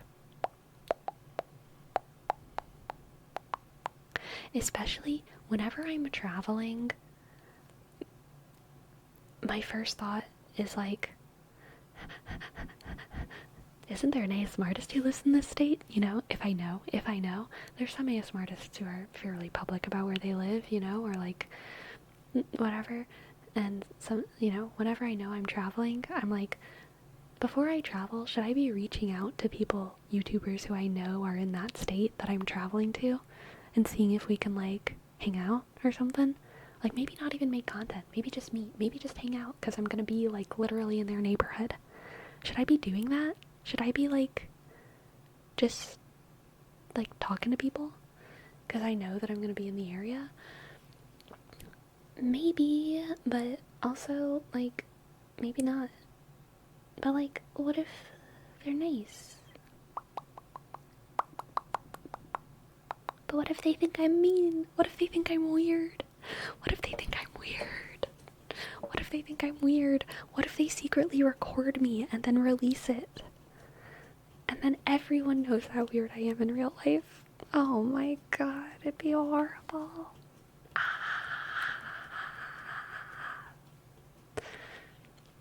Shaka.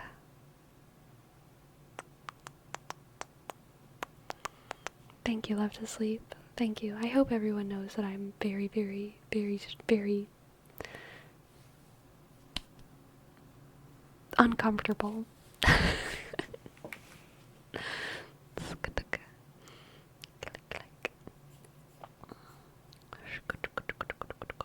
Do you have any other ASMR artists with whom you have a friendly-ish relationship?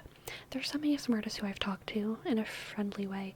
I don't know if it's weird, though, for me to, like, list their names. Like, maybe that's, like, a weird thing to do. So maybe I shouldn't do that. But I'm not, like, BFFs with any ASMR artists. I'm not even, close friends with any other ASMR artists. But there are a small few ASMR artists who, I have shared, like, nice DMs with and talked to a couple times. Yeah.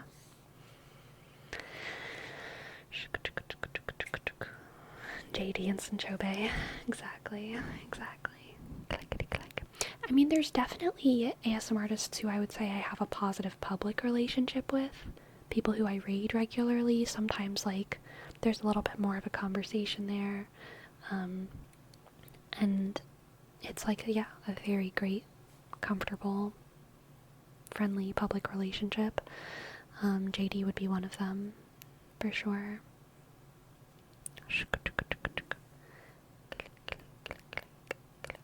Are you going to be going to TwitchCon? No.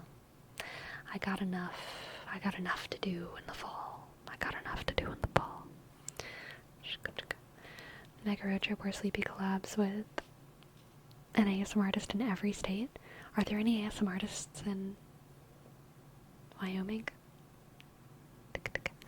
I made one Whispered Award acceptance speech and I'm an ASMR artist now. Hell yeah. Hell yes, in Chope. Good.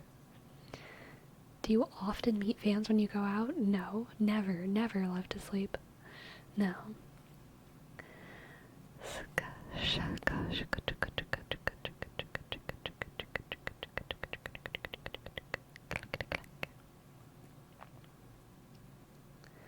I recently found out there are multiple Twitch cons and that simultaneously makes complete sense and is very ridiculous. I didn't know that, Agan, until just now when you said it just now in the chat. What? Like in different parts of the world or at different times? Or both? One Europe, one US? Huh. Huh. If someone recognized you in public, would you want them to say hello? Only if they wanted to. And even then, well, yeah, I mean, I think if they wanted to, yeah. I wouldn't want them to be, like, afraid to say hello, but also, I wouldn't want them to feel like they had to say hello. What if they call you weird? I'd probably giggle. I'm so awkward. If someone just, like if I went to the grocery store and someone pointed at me and they were like, "You're that weird ASMR girl. Everyone, she makes weird ASMR on the internet." I'd probably just be like, "Yeah."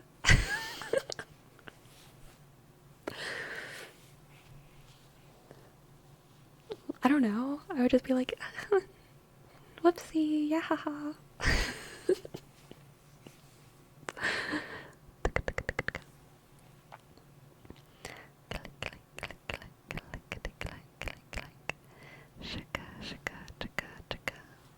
What was it that GB said when watching your shorts? I can't remember exactly.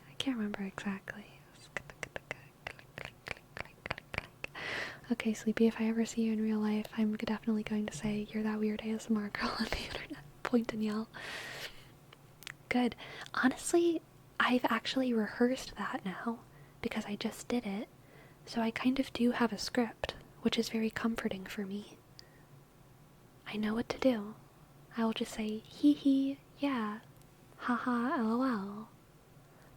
Ah, I love running simulations. I will be okay. I will be okay when the time comes, Agan.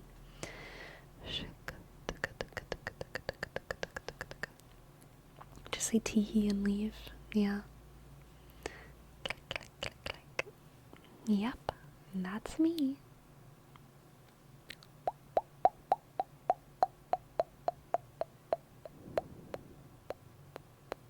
If someone ever calls you Sleepy IRL, you'll know it'd be me, unless it's my doppelgangers that took it from me. Maybe they'll just have like a accent or a speech impediment for them. Good night, Hederdala. Good night. Sleepa.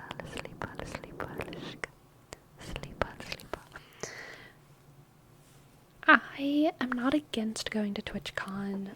I'm not going this year just because it doesn't work for me.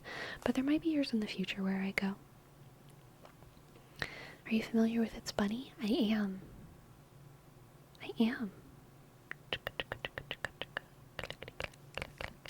Sleepy, remember those Reddit, Tumblr secret code phases? What should we say to you in the wild?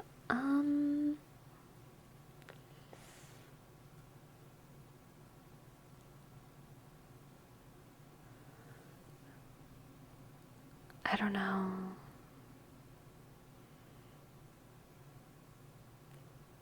I think if anyone says to me in the wild,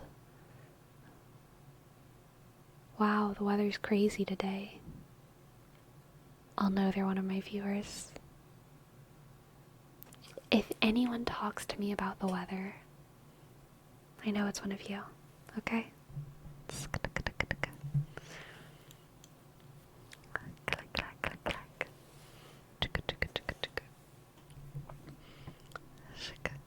ever meet you in person, I'd say I'm part of the Lothlorien Lentil Legion. That's a good one.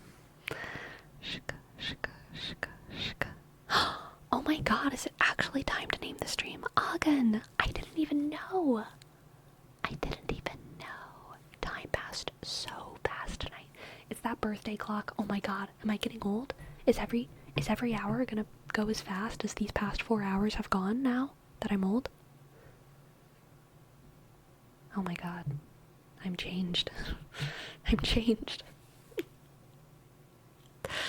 Oh my god. Terrifying. Terrifying. Alright. My friends, what are we naming this stream? What are we naming it? I want to put books, my reading list.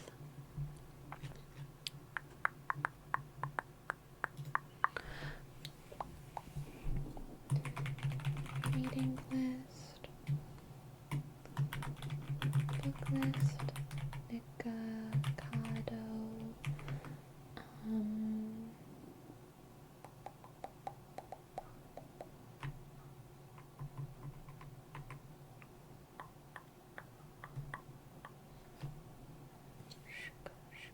I guess birthday. Should I put birthday in the title? I guess so.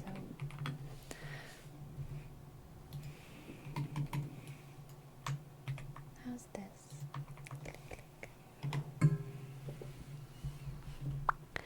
Birthday book list Nikocado.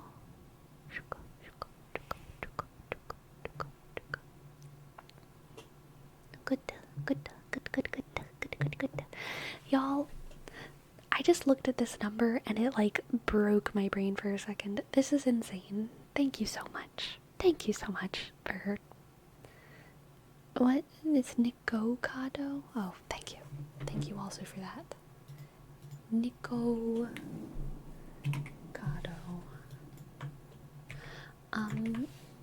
Thank you so much for all of the love tonight and all of the subs and all of the bits and all of the tarot tips. I've had a fantastic night tonight. Conversation has been flowing, and I'm super grateful for all of y'all. I'm super grateful. Let's see, who shall we raid?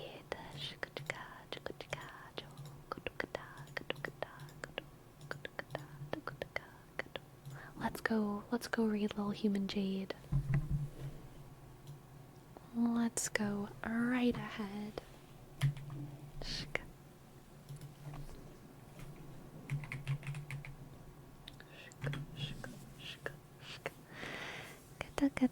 Don't make me lose my thanks again or I'll be marked as spam. Thank you all for your wishes. Thank you for the stream, Sleepy. I'm grateful for you and what you do. Have a great rest of your birthday. Thank you. Thank you. I'm gonna eat cake. Thank you. And good night, everyone. Sleep well. Sleep